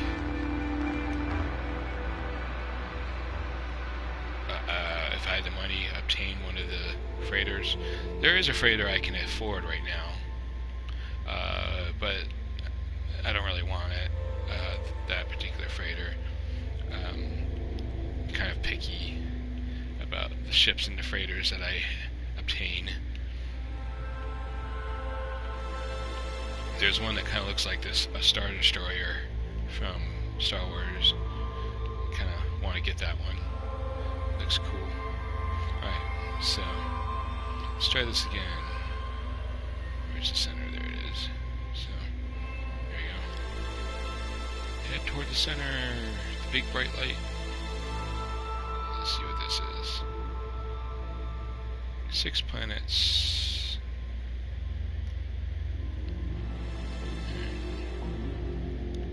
Another 6 planets. Well, we'll go here, that's close enough. I have about 1,600 light years I can travel at a time with my warp engines I got. So I'm still not really bought on the idea that taking the black holes are effective, really. I guess if you could hit a black hole every single time, you would travel further that way, but there's no guarantee that you'll find one. And I guess I could have done the Atlas path first, because if you complete the Atlas path, I think it gives you the capability of being able to see where all the black holes are on the galaxy map. They'll be marked, so you could just get to the center that way, I guess. This has a Koizagan. I'm not sure if I'm pronouncing that right, but typically that means that they grow on icy planets, usually. Let's see what this one says. This says condensium, and that tells me that most likely condensium typically grows on radioactive planets. That's not always the case, but that is usually the case, I should say, most of the time. That's a spadonium. That also could be toxic, or it could be heat. Usually it's a very hot planet. I'm going to head this way. Probably a mistake. Whenever I head towards a fleet, there's usually like a fight that breaks out on that fleet. But these aren't the freighters that I prefer. They're kind of neat, I guess, but yeah, see, it's just telling me now that there's going to be a fight breaks out. Never fails. So, I'm not going to partake in this fight, mainly because it's a pain in the ass,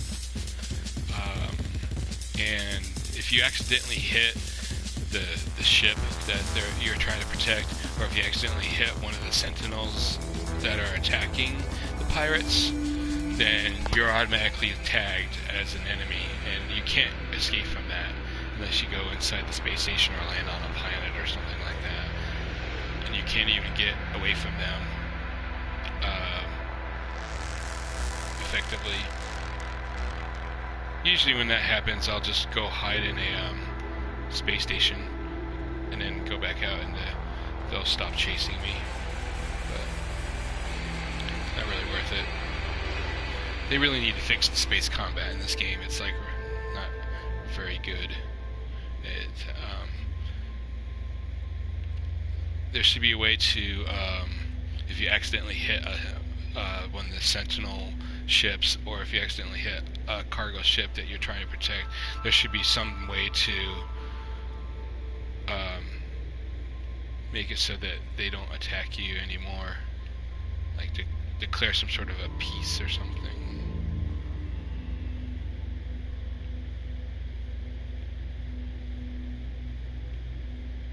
Okay, so this brought me to only 300. That's really lame. So I'm going to travel closer manually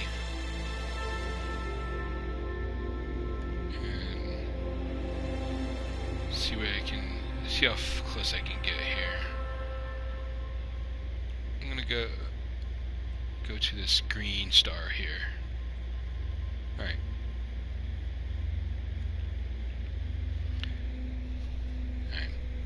They changed the map a little bit. It used to be that the colors of the stars indicated the rarity of items that you would find on the planets in those particular clusters, the regions.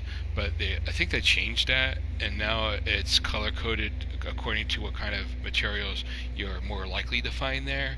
So like this green star that I have selected, typically that will mean that there will be planets that have like green materials like tamarium or viridium and things like that, which means that more than likely there will be like toxic planets there. And blue will have like a lot of icy planets that have a coriogen and a cytogen and whatnot on it, and then the red ones will have like stuff like rubium and like other red materials as well. And I'm not sure what the yellow ones mean. They seem to be pretty common, not often found things there as far as specialty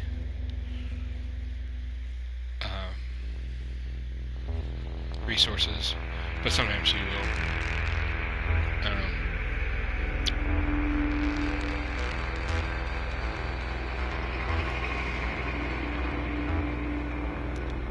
When you scan a planet, it can kind of give you an idea of what kind of planet planet it is.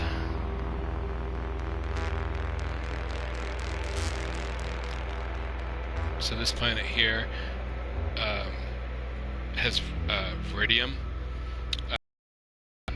That's like kind of like it's in the ground, similar to Emerald. And you just mine it, and it doesn't really do anything for you. You just sell it.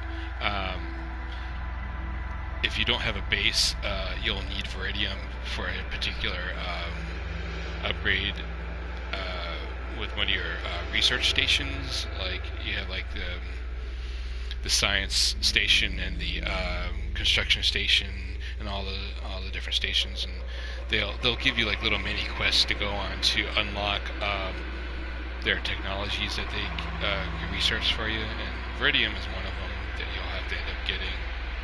Same thing there. There's another Viridium observatory. That's interesting. You can go check out the observatory. See, this has spadonium and Viridium, so I'm willing to bet that this planet has maybe toxicity, most likely. I'm gonna go check out this observatory and see what they get selected. A nice little trick is if you can get where you want to go, like these little symbols, like where it says observatory, if you can get that right in your crosshairs of your ship, and then do your pulse engine, it'll like centralize it, and it'll kind of automatically take you there where it is on the planet. I'm not doing anything. I just hit L and R on my controller, and it activates the pulse engine, and it'll probably take me very close to where the observatory is on this planet. A neat little trick you can do in your ship that'll help you find certain things. And the higher you are above the planet, the less time it'll take you to get to places as well. So if you scan something while you're on the planet and it's something like 30 or 40 minutes away by on foot on a planet, if you go up into the above the atmosphere, slightly into space, it'll take you less time to get there, and you can actually use your pulse engine to get there quicker. Just a trick I found that you can do. Let's see what this observatory is. There's a lot of haze on this planet. It seems to be.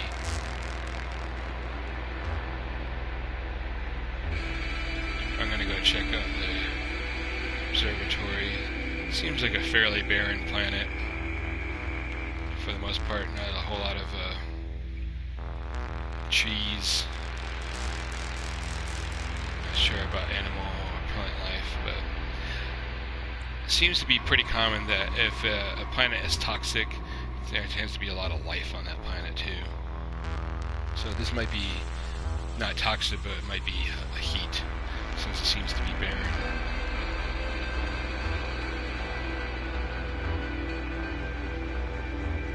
The general rules that are found on planets pertaining to the materials that they might hold doesn't always apply in every case. There's like a little thing I can land on. These are useful to find. If you ever find a place, like a little station like this, and they have, let's see if I can, they have these little things right here,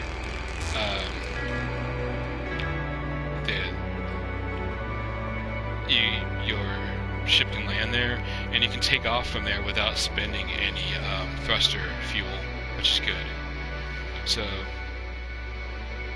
forgot to see what this planet was about. Let's see. Discovery.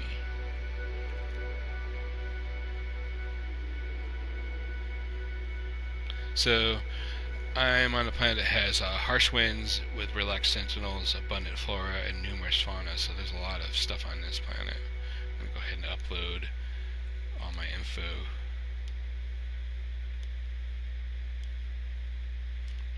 these planets that I've been to. These little guys. It's a weird looking creature. Alright. Go here. Do a save real quick. There's a little critter I can scan.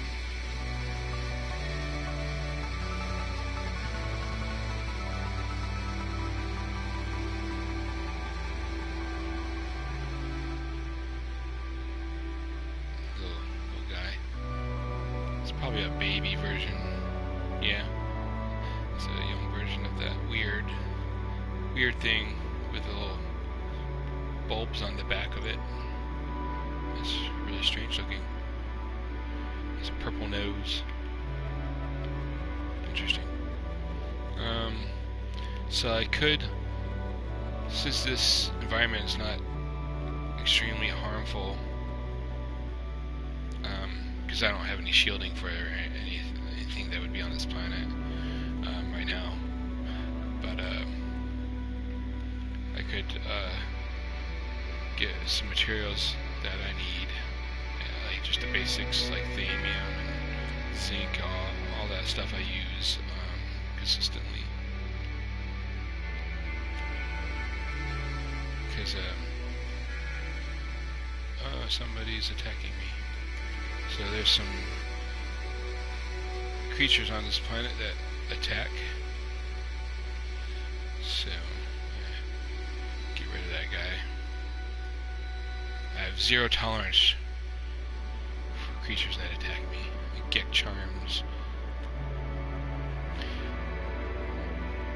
There's some things you can, some people you can trade these charms and stuff to, like the engineers and stuff that you hire for your base.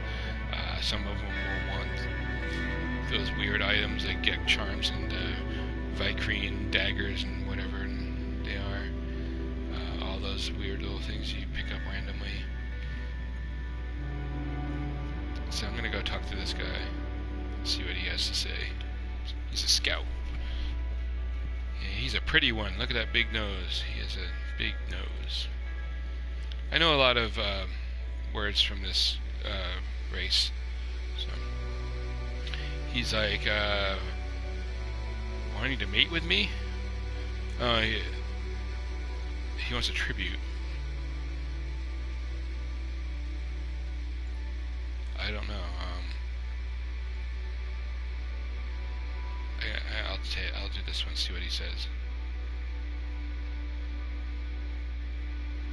Oh, so he showed me a picture of I guess the female he wants to marry, or whatever the other alien he wants to marry. I'm assuming. Okay, get some more nanite clusters because they are useful. You can get some upgrades. Alright, so I'm gonna interact with this thing, see the observatory, see what it shows me. So it gives me a code I have to decipher. This one's really easy. I basically have to pick whatever the first number is that didn't get used. So it didn't use a 2, so I'm gonna say 2170. That should be right. Alright, so I found something, probably a ruin or something, would be my guess. Ruins are useful in this game. Yep, it's a ruin. So I can go visit that ruin. It's 37 minutes away by foot. So I can show you what I was talking about earlier and how to get there quicker. Alright, so see, I only have like 25. That means I have one more thruster, but because I'm on that little device, it's not going to use it. It just lets me take off for free. So normally it would take me, well, it's only like less than a minute away, so that's not really necessary. I guess if it was longer than that, I would go up into the outer space and come back down later. But this is pretty close by, actually. It's not too bad.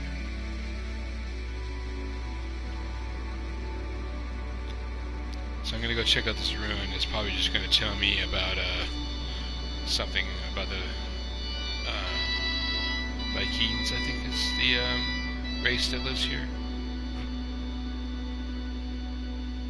I'm already maxed out with the Vikings on their friendly meter there.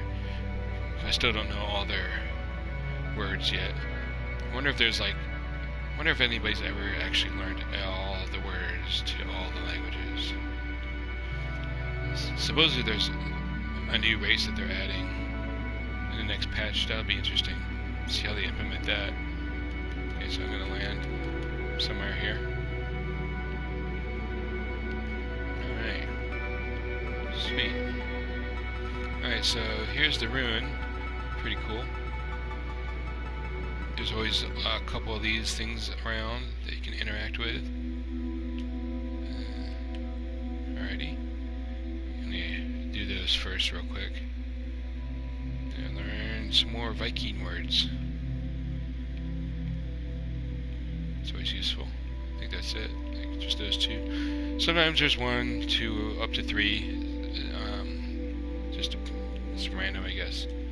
I have not found any portals on planets yet, but I probably have to be on the Atlas path to find that, which I'm not on right now.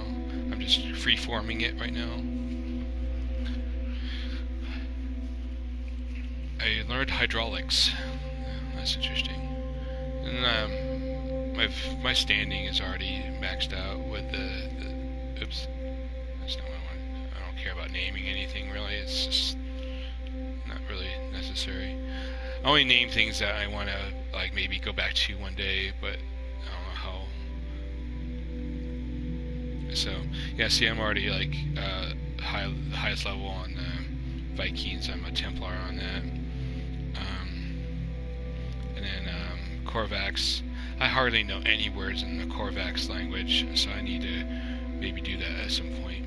And Gek I know quite a bit on that one, but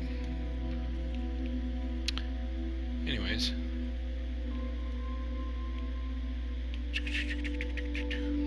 So this is a pretty tame planet, all things considered. A little harsh on a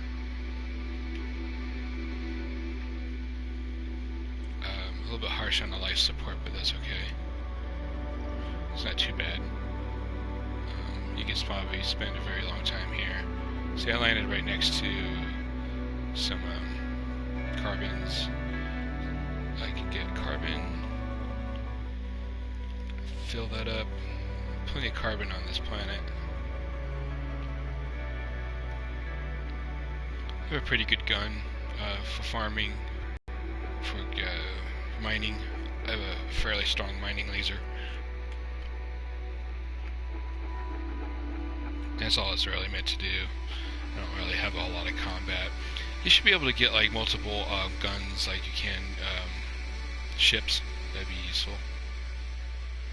So I filled up that pretty good. I still need some thamium and platinum. I'll throw that in my ship. I already got a spot for that in my ship, so there you go. I'm gonna recharge that. Yeah. You use a lot of plutonium and thamium in this game. If you do a lot of exploring.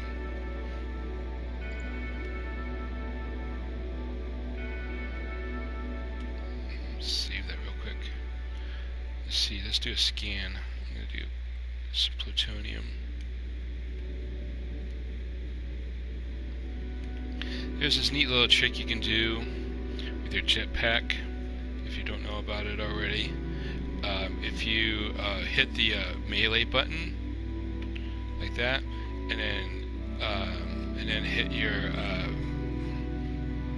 jetpack while moving, obviously. It'll kind of propel you forward, so you can travel a lot faster with your jetpack, so you can cover more distance with your jetpack, doing it that way, and then just hitting X, or hitting the jetpack by itself, it's a lot slower.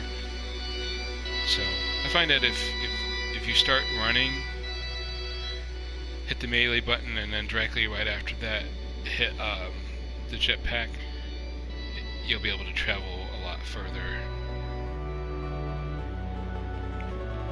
a lot faster. So kind of a useful tip for anyone that did not know that and something is attacking me. Where do you? Alright.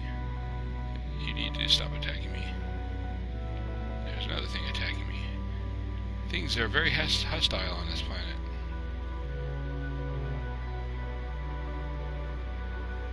Ow. They're hiding in the bushes. I'm just gonna get this theme in.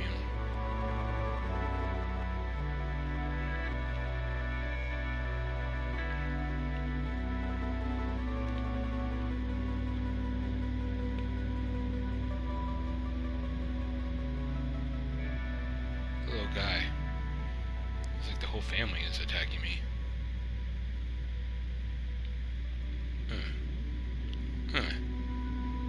Go away. Alright.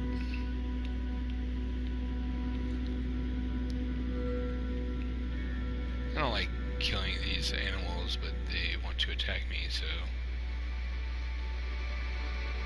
sometimes scaring them off doesn't really work either. Like, I don't know if they got rid of that feature or what. It never really seems to work for me. Where like it used to be that you could like fire near the creature, like at its feet or something, without actually killing it, and it would kind of spook it away. But that never seems to work for me. So I just pretty much just kill them. Sometimes that angers the sentinels, and I just kill them too, because they're silly. They're not too smart. Alright, I'm getting out of here, because this planet is full of things that like to attack me. Alright, so let's get out of here.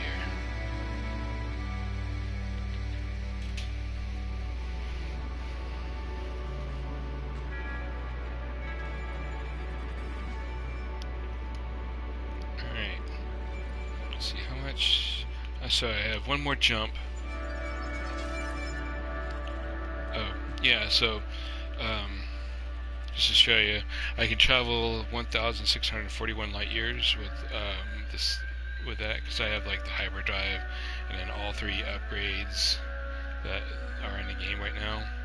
I heard that they're maybe adding a new one in the next patch. We'll have to see if that's true. That'd be cool. Yeah. I read that there might be a possibility that they might add a upgrade to your warp engine where it won't get damaged by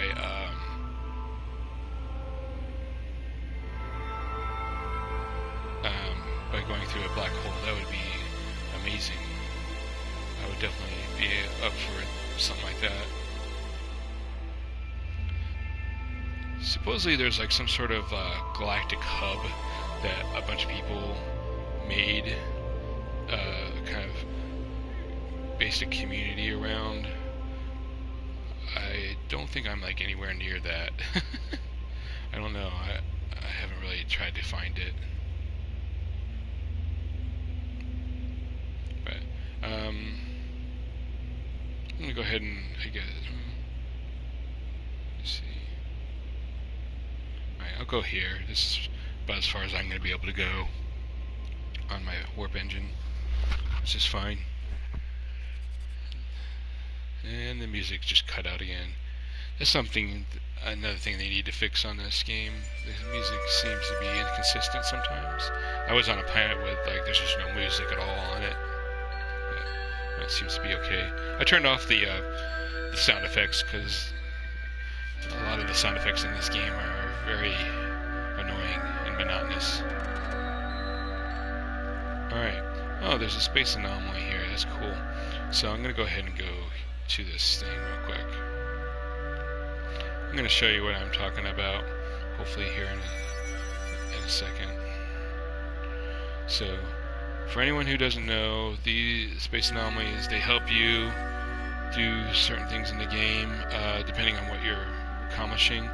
Me, I'm just trying to get to the center of the galaxy is one of my goals, so one of the options is to have the alien here show you where a black hole is, which black holes allow you to travel massive distances across the galaxy. But I'm going to show you that the difference is really not that much. Typically, this guy is the one that you would want to talk to. This guy you can talk to usually, Specialist Polo. You can get upgrades from him usually, and it tells me that the upgrade I would need to have a planet zoology of 10. That's the highest level you can get. I haven't been concentrating on scanning for life forms. And if I ever come across a weapon that's better than the one I have, I might end up getting it, because I have an upgrade for my weapon, but I don't have the space for it. So this guy, he gives you 3 options: priest, entity, nada. Resources, it can be several things. It's kind of random on what he might give you. Shortcut to center, basically he just marks a black hole on your map, and then resume the path of the atlas. I'm not doing that right now, so I'm not going to bother with that, but there's an atlas path. I'm holding out in hopes that they add like a story actually to an actual end, something worthwhile getting to the center for. There's not really anything that happens when you get to the center other than you go to another galaxy and start over. So, spoilers after the fact. Sorry. I like this game enough that that doesn't really bother me. Not really. I do want to get to the center because that's not an easy thing to do unless that's all you... I mean, I guess you could just only concentrate on that, but it's time consuming. So the galaxy map, I don't have any fuel right now, but it's going to open up a spot where the black hole is, which is right there. I can't go there right now because I don't have any fuel, so I need to get fuel. So in order to get fuel, I need to make a warp cell. In order to make a warp cell, I need iridium, which is back at my base, or I could get it off of a planet, I guess, if I wanted to. I guess I could just get it from this planet, I guess. I'll go here before a fight breaks out in that cluster of spaceships. Always happens. Space battles, they're fun, but you do run the risk of accidentally hitting the freighter that you're trying to protect if that's what you're doing, or you might accidentally hit one of the sentinels that are attacking the pirates, and even if you hit them once, you're automatically marked. Even if you kill all the space pirates, they'll turn their attention on you and attack you. And there's no way to get out of that unless you either die or you're able to get into a space station or land on a planet. Those are pretty much your choices. There should be an option to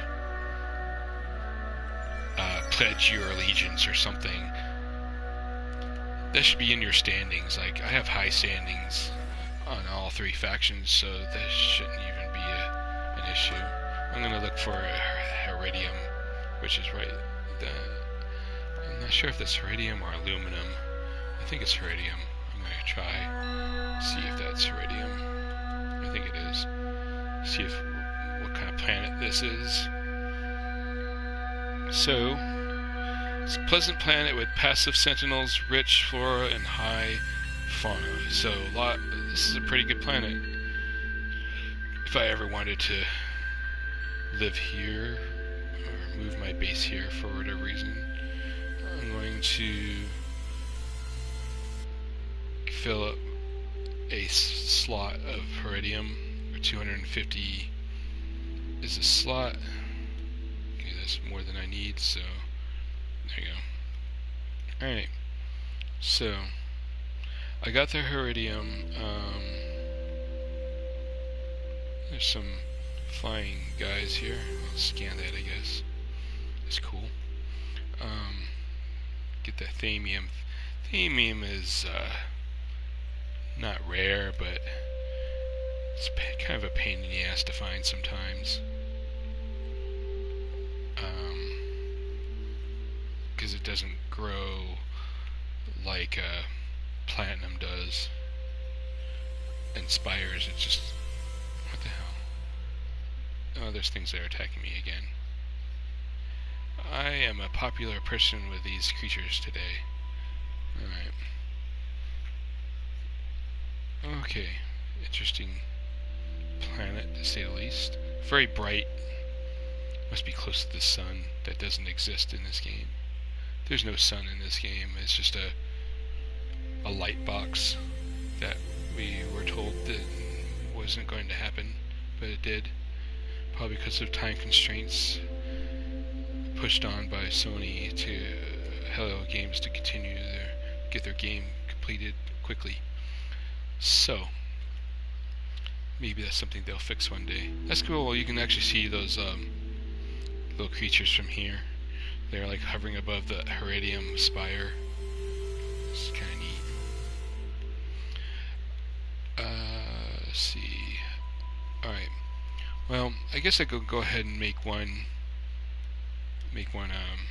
warp cell just to get to the black hole.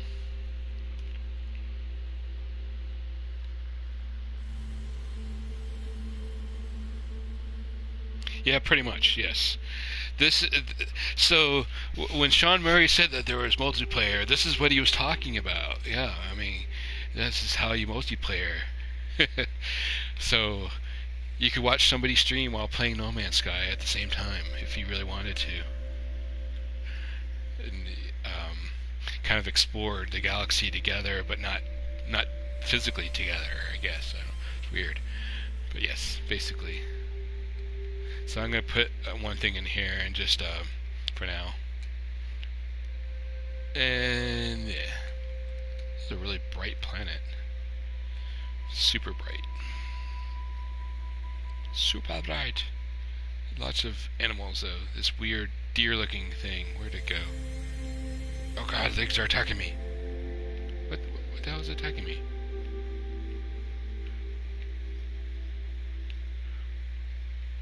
It'd be wicked if, like, the flying things could attack you. That'd be sick.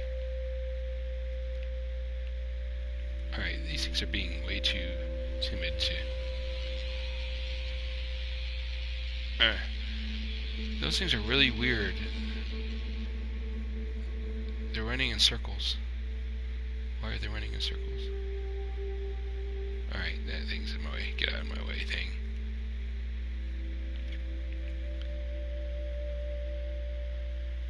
Alright, there you go. It's fearful. He's afraid of me. Oh, I'm a huge ship. Okay. Get in there. Alright, so I'm going to go to the black hole that showed up on my map. See, if I was like super bored, I could show you that the sun is not, it doesn't exist really. It's not really there. It's just a light outside of a box. If I try to go toward that sun, I would reach like a physical edge of the particular region I'm in, and it would glitch the graphics like intensely. Like it would just go nuts. Everything would look weird. So maybe that's something they'll fix the future, hopefully. So anyways, I am going to the black hole now.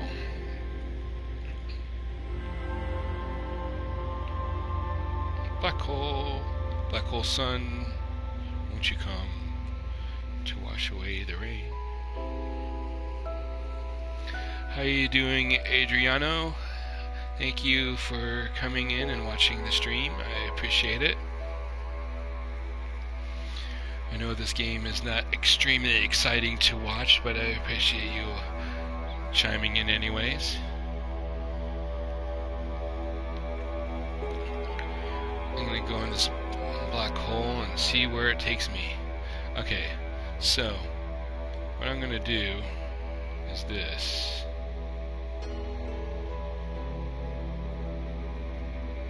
Yeah, that is nothing too unusual here.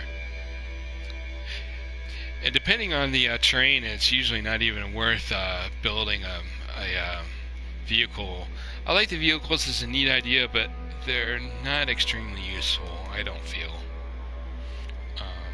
So, okay, just to show you, I am currently 98,190 light years away from the center with the black hole that I'm in, okay? Or that I'm at. Now when I travel, it's going to tell me how many light years I traveled, and I can almost guarantee you that the difference away from the center of the galaxy is not going to be that much. It's probably maybe 5,000-6,000 light years, I bet. So we will see. I'm going to show you all a silly little thing I figured out the other day. So I'm going to get really close to this black hole.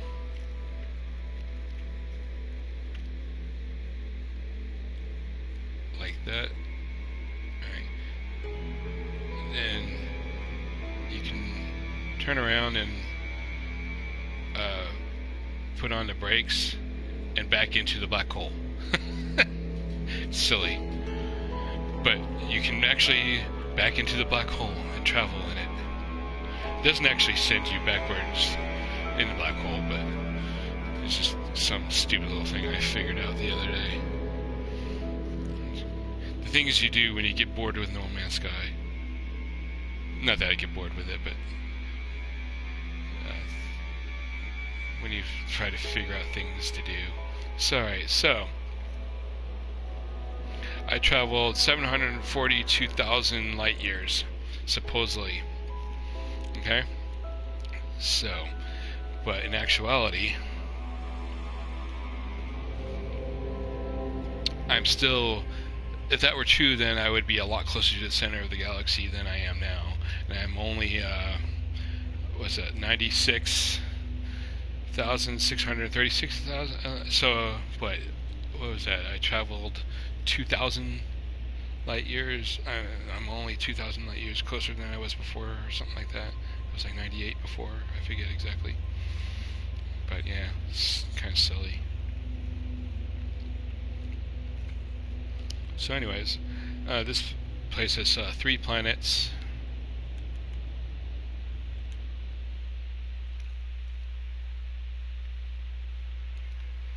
And I need to find the that thing, space station. I'm gonna go in here.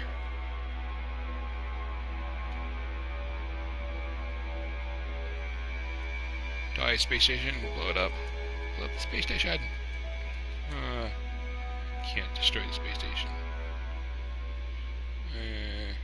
Go in here.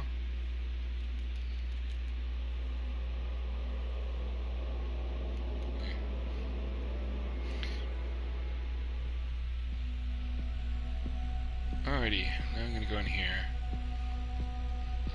I'm going to go back to my home base, because that's sort of my pattern. I go to my home base, I harvest all my plants, and if I can make anything, I'll sell it. And then I'll go and farm for the stuff I need to make more warp cells, fill up my warp engine warp a few more times, get closer to the center. So rinse and repeat, basically what I've been doing. I recently found this huge ass ship, so I repaired that when I found that on a planet, and now I'm saving up for a freighter. I'm at almost at 26 million for my freighter. I think the freighter is like 36 million that I want to get. I think thereabouts. Okay, I'm gonna attempt to go back to my home base. My game has been glitching when I go back to my home base, so if it disconnects me from the stream, I'll be back on as soon as I can. Otherwise, I'll see you there.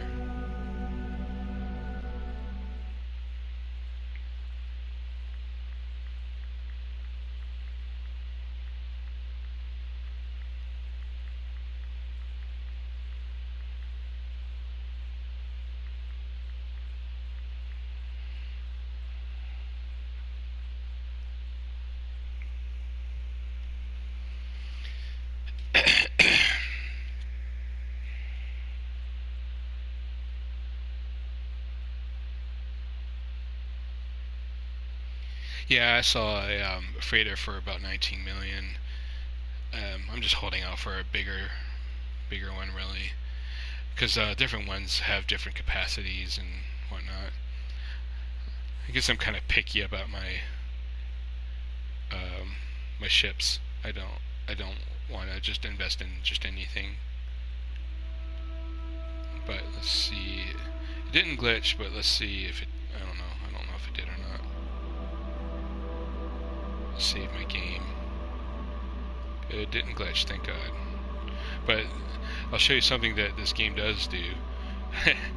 Because my ship is so big, it kind of like gets partly stuck in my base. So I'm going to fix that real quick. Go out a slight bit and go back in and land on my landing pad. Something else that's kind of funny about the landing pad. If you have a base and a landing pad on your base, all the visiting ships and stuff like that will, like, I don't think there's one right now, but there will be eventually. They'll sit there and circle your base forever because they can't land at your base. It's funny. Alright, so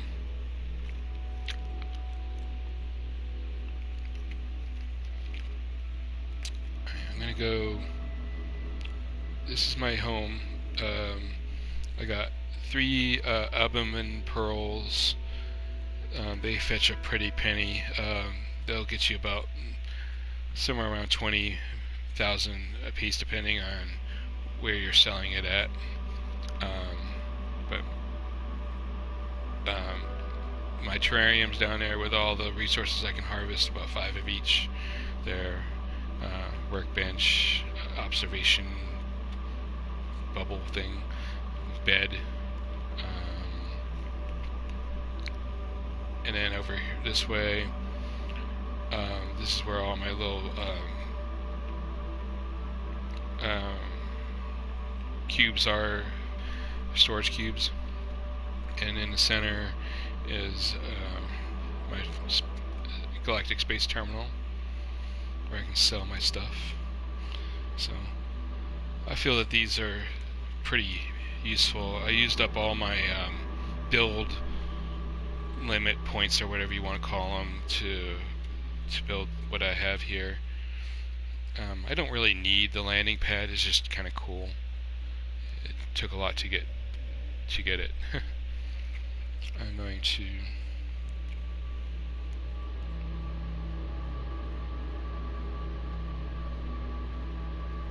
Yep, yeah, I can make those.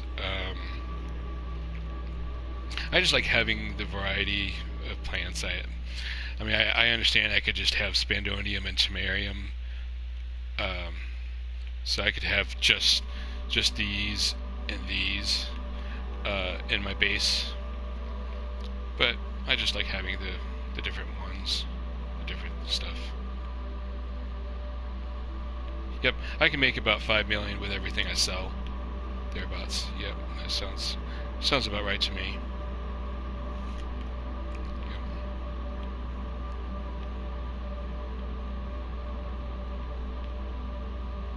Yep. Because they're worth what was it, like 44,000 per insulating gel, if I remember correctly. Okay, I gotta put these in 60 gels. So 20. Wow, you must have like a big farm if you're making 60 gels. I don't have that much of space. I put a lot of my money into, or my base points into other things because I wanted to be able to like have the landing pad. I just wanted it. I don't really need it, but I just wanted it. Silly things. I think if I make another base, I probably won't make another landing pad just because it's not absolutely necessary. I thought that like if you went back to your base, your ship would be on the landing pad because the landing pad is useful because you don't use the thruster fuel to take off from the landing pad, but it also allows you to trade with other ships that might land there too. So there is that slightly usefulness. Yeah, that's why I'm saving up for a freighter so I can build a farm on my freighter. Yep. I'm just not willing to let go of the plants I have. I like my plants. I'm weird. Don't mind me. I need some more iridium. I'm like only have 500 left. But yeah, I'll show you around, I guess, for what I have. This has my titanium. I have 2,890 titanium. And I put a get nip and a nip in here, just I don't know, just because I had one. And I can plant them if I want. Right here I have 1,983 iridium and 776 emerald. But my planet is very abundant in emerald and iridium, so if I ever need some, I can just go out and farm the crap out of that. I have 1,408 copper and 1,601 nickel there, and a couple of, I need to get those out of there, suspension fluids. This has 1,880 aluminum and 1,587 gold and 3 vortex cubes. I have those because my warp reactor Theta, I think, takes vortex cubes to build or something does. I forget what it is. And these I color coded for the things that I grow and other kinds of material I might find on a planet. So if I go to a red star, most of the planets are going to have rubium on them, and those sell for a good bit. They sell for 288 a piece, so those actually can add up. If you get like 1,000, you can make a chunk of change off of selling those. It's kind of ridiculous. Copperite I can grow here, cadensium. So ferritium and copperite can make something pretty good. Actually, you can sell. It's not as good as the insulating gel. That's the most you can get, but I can build these for 37 a piece. The copperite and ferritium will make these explosives for 37,000 a piece. That's not bad, not as much obviously. And then of course the Maldrite can make the lubricants that are 20 a piece. Still not too bad. I'll sell those too. And the Coriogen or Corizogen, however you pronounce that, make glass that sell for 20 a piece. That's not bad either. But I could make these if I wanted to. I don't really like spending the chrysonites on that because I use those for repairs on my ship a lot if I get damaged in a fight or through the black holes or whatever.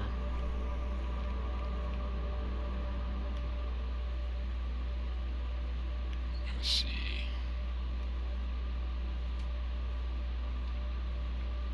See, I could, but I can actually buy Omegon at my station if I need it. I think one of the upgrades takes Omegon. I don't know how to pronounce that dumb thing. But yep, I'm gonna get the rest of this stuff right here. Condensium. There really isn't anything you can make with condensium per se that's worth selling or making. It's better just to sell the condensium straight out. There might be something I don't have yet, like a blueprint I don't have that would require condensium, but there's not really anything worthwhile making with it.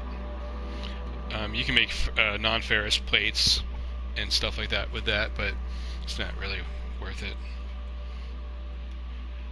Usually I'll get up to like about 1,000 and I'll sell it. So once I get like 1,000 copperite and 1,000 veridium, or fervidium, I'll make a bunch of those explosives. Then same thing with the Corazigen. Once I get 1,000, I'll make a bunch of glass. And then same thing with spandonium and the chimerium. I'll make a bunch of the insulating gels with that. And then with the mordrites, I'll make the lubricants. I could just concentrate only on the insulating gels since they bring in the most money, obviously. But I don't know. I just like having a really pretty terrarium here with a variety of gels, and plus I have a base sharing. So if somebody needs any of these items, they can come and get them if they need it for whatever they might want it for. I also have all the vehicles built here if somebody needs to use them.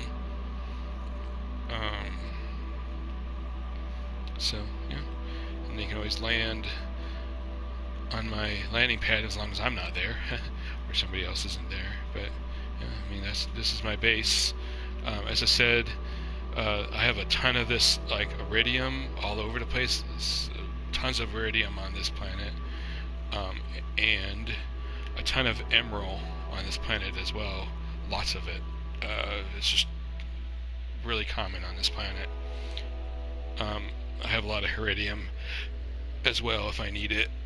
Not so much. Don't have a lot of platinum, but I guess some. Not a lot of plutonium or thamium, but there is some. See, like this stupid plane, it's just gonna circle my base forever and ever and ever and ever because my ship is on the landing pad and it wants to land where I'm at. So if I move my planet, or move my freighter, my ship, damn, I can't talk, then it'll land there. But I like having the landing pad so I'm not using my thruster fuel if I need to take off from the planet, which I don't really do anymore anyway, since I just travel through my base now. But see, now he landed here, and it allows me to trade with different people. I've had some Class A ships land at my base, so I could theoretically just buy a Class A ship if I want to, but I'll do that later. I want to get my freighter first, and then I'll concentrate on getting Class A ships and whatnot. So usually what I would do here is I would go and farm to get more plutonium, more things, so I can make more fuel cells for my warp engines, and I would concentrate on fixing this, which I need a neutrino module and a nickel. Neutrino modules are really easy to get.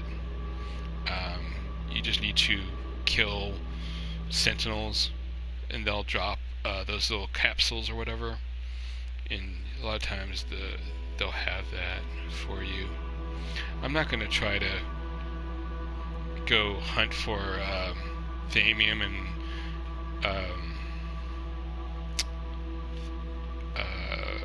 plutonium on this planet because it's not really that common here. So I'm going to go back to where I was. And if anybody doesn't know, your base will remember the last 4 space stations that you have visited, I believe is how this works. I'm not exactly certain on that, but I know that this is the last space station I was at before I teleported home. They need to make it so that you can like save specific ones. You can put ones in a slot and say save on that slot, and so you can travel to, if there's like a solar system that has a bunch of planets that you like, you should be able to travel back to that through this system, this teleport system. That'd be really sweet, instead of only remembering the last 4 that you visited, because it takes like eons to get back to specific star-specific regions. I have my the first ship that I ended up getting. I had that marked where I landed that ship, and where I got this ship is where I got it. I left my other ship there, and so a task that I want to do, which might be a really difficult one, is once I do get my freighter, I want to go back and get my old ship and just keep it as a memento, as one of my first ships I ever got. Has sentimental value for me. I guess I'm silly like that. So, for anybody that doesn't know how planets that work, this isn't always the case, but when you scan a planet, it can kind of tell you what kind of planet it is. It doesn't always apply, but condensium is that yellow flower-looking thing, and typically they grow on radioactive planets. That isn't always the case, but that's typically how it works. Usually, spandonium is usually on hot planets or whatever. Tamarium's usually on toxic planets. Corizogen is usually on frozen planets, like cold planets. Let's see what this planet is. I haven't been here yet. So, as I said, it's irradiated, so that means that it's a radioactive planet. So usually condensium is on radioactive planets. And it has like these weird little turnip looking bouncy things, like something from Dragon Quest or something. Looks like, almost. So I can scan and see if there's anything around me. Some plutonium, platinum, some thamium, zinc. I don't see any condensium nearby. Probably have to travel a little bit further out to get to that. I don't have any real protection against radiation right now. I have one toxic and a couple of frozen, because that's where I was recently. I always keep these aquatic respirations because they require aquaspheres to get the theta one, and I have one at home, but I don't really feel like trying to find one of those again because those are a pain to find.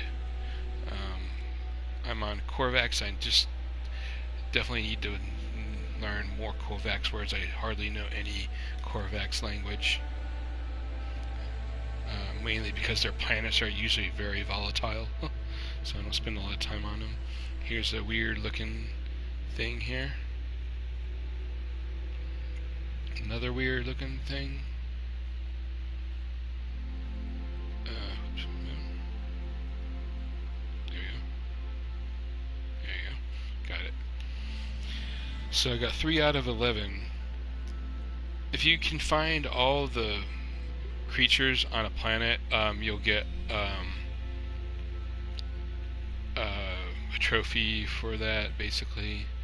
I just never really spent the time to do it because sometimes it's really hard to find all of them and very time consuming, especially on these planets that are dangerous to you to stay on. I'm going to have to refill that. But the most common things that you want to use it's going to be, if you're going to be traveling, is plutonium, thamium, carbon, zinc, because all the stuff that you need to make warp cells require all that to build warp cells.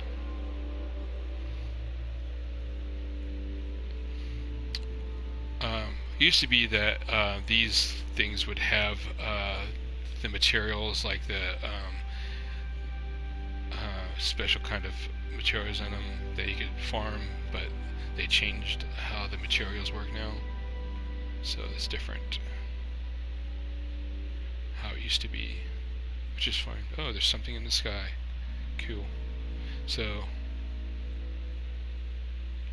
birds or whatever they are, and I still have not found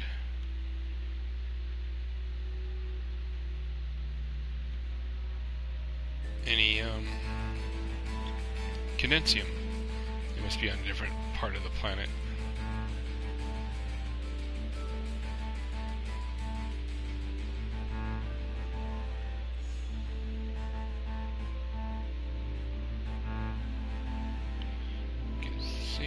Zinc is super useful, as well as titanium, because they help with your shields on a planet. And here's an oversized version of those creatures I was scanning earlier. There's usually at least one of these on every planet, like a big creature. I forget what they call them. There's like a kind of like a rarity creature that exists on each planet that supports life. It has like eyeballs all over it. That's super weird looking. Looks like he's friendly. The big ones you can't interact with, like whatever the big ones are. You can't like feed it like a material and it can go dig up stuff. It's only the smaller ones. So if you run across a big creature, you won't be. I haven't run into any big ones that attack you, but you can't feed them or interact with them in any way. I mean, you can kill them and get the mordite, but that's about it. That's all you can do. But I don't really like killing anything unless it attacks me.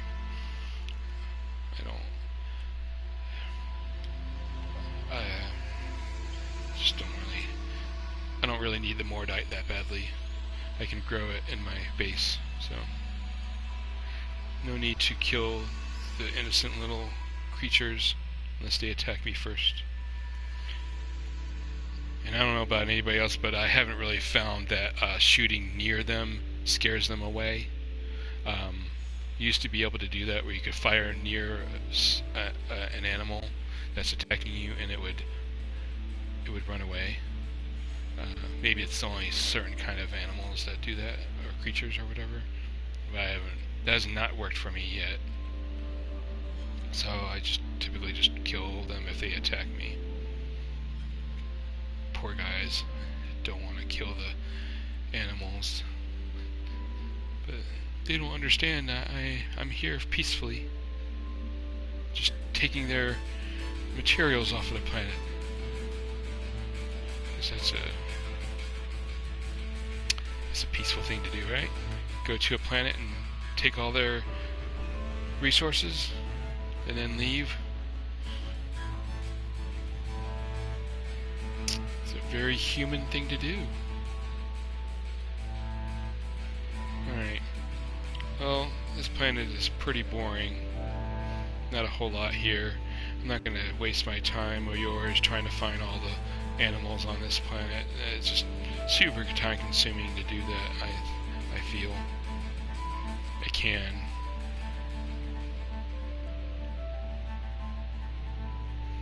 Let's see what time. Nice. I'm going to have to stop in about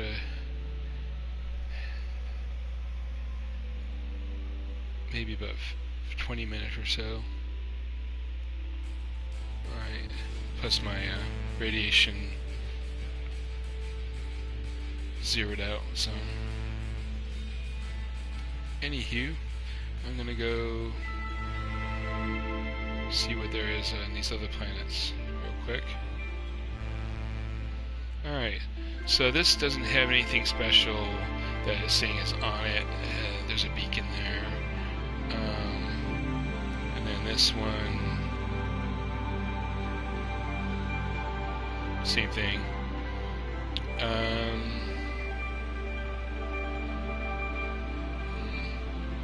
That's boring. Alright, well, there's my space station.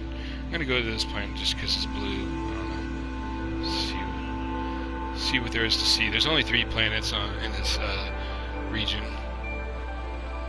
So that's the 3 of them. One radioactive planet, so that I know of. I don't know if there's anything wrong with this planet necessarily. It doesn't tell me enough information to know anything. And just because it's blue doesn't necessarily mean anything. It could be that it's cold, could be that it's water, could be just that it's blue. I think one of the things that somebody suggested for No Man's Sky is that you can tell a little bit more about the planet from what it looks like from a distance, so that'd be cool. So it looks like it's blue just because there's blue grass and stuff on this planet. It says it's wet, relaxed, bountiful, and numerous, so another planet that has a lot of cool stuff on it. Looks like it has iridium. Yep, more iridium. I don't really need that. Let's see if there's anything. Oh, we got aluminum here. That's pretty useful. I have like some aluminum at home. Aluminum is good because your warp engines, there's one of the levels of warp engines require you to have aluminum to make it. So somebody earlier was telling me that I think it was Terrence that was telling me that it costs more to repair a ship that's crashed than it is just to buy a ship that you get at a spaceport or that lands on a landing pad or something. So I never bothered to calculate the difference there, but if somebody knows that, they can mention that. Okay, so I got some aluminum. Aluminum is always good. Knowledge stone. I'm on a Corvax. I'm in a Corvax region, which is pretty good for me, honestly, because I don't know hardly any Corvax language.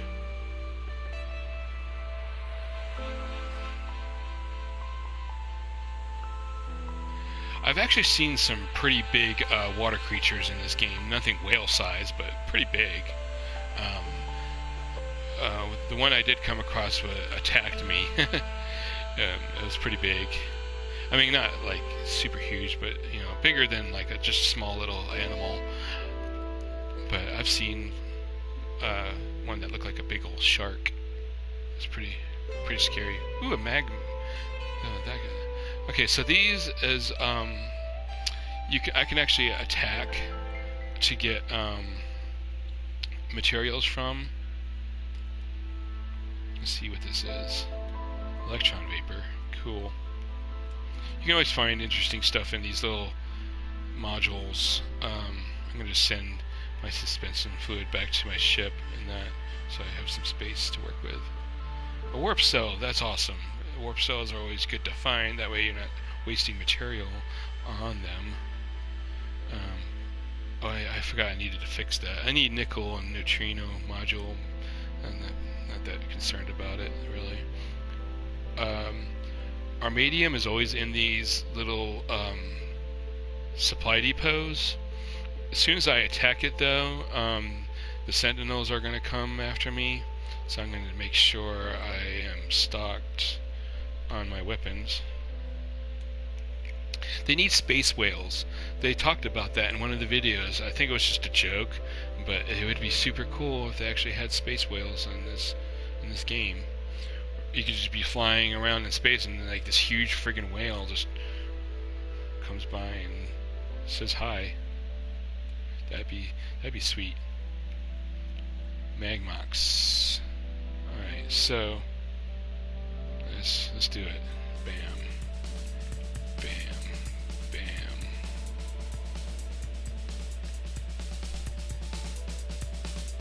Bam. I think that's all of them. Alright. Hi there. Okay, these guys I can kill pretty efficiently. I'm just using my mining laser. Stupid. My mining laser is actually pretty decent.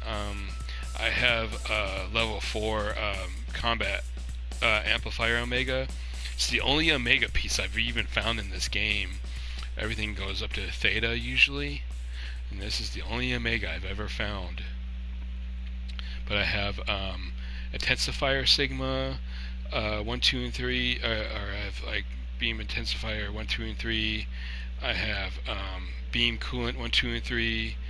A Combat Amplifier 2 and 4. I don't have 3 or 1.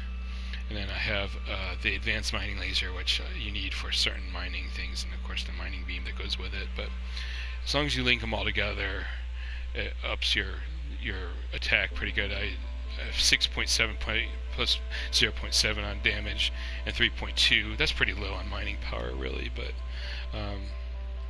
I can mine pretty efficiently on that. I wanted to have some launcher capability for certain things, but you can actually attack the Deuterium modules with it. You don't get as much though as if you attacked it with your vehicle, which is the only other thing that can attack that kind of thing.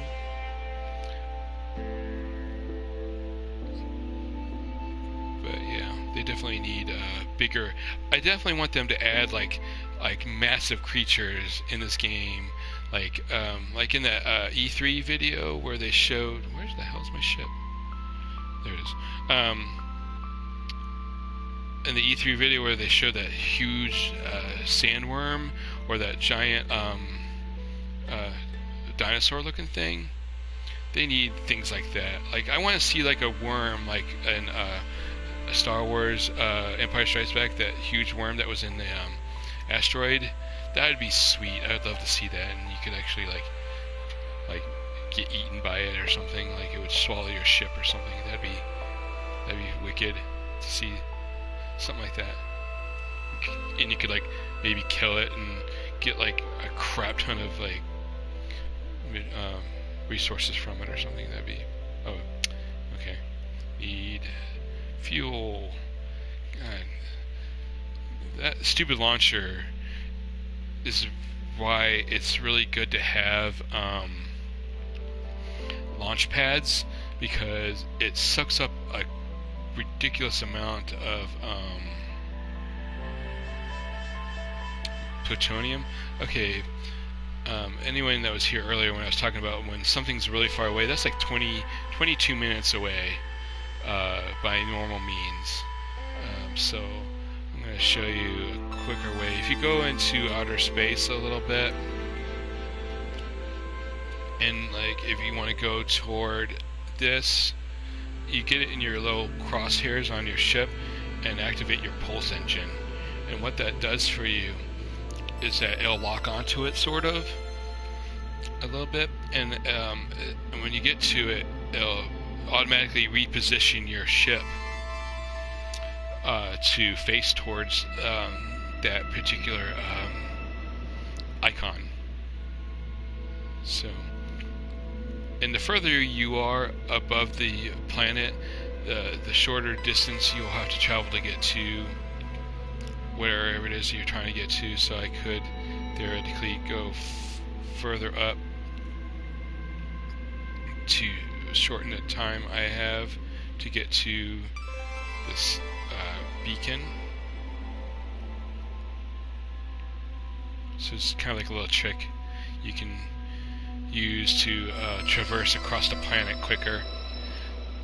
I mean, I don't know about anybody else, but I don't really see the point of the vehicles. They don't really, for me, they don't really do anything useful. They look cool. That's about all they do. For me, anyways. Somebody else might like them, but not my cup of tea. I prefer my ship. It gets me places faster. So this is just a beacon. It doesn't really do anything for you. It reveals something within its proximity, and you can go check it out if you want. So there's a shelter over there with a life form most likely in it, so I can go over there if I want. If I want to do that, I could. There's some platinum, some zinc. There's a planet off there in the distance, and a sentinel. Hi. Oh, I missed. Come here, you. Oh, I'm not a very good shot at this. There you go. Alright, one shot those. Just go away. So, I needed a neutrino module earlier. Usually these little sentinels will drop that sometimes. Alright, let's kill this guy here. And they drop these little things here. I need to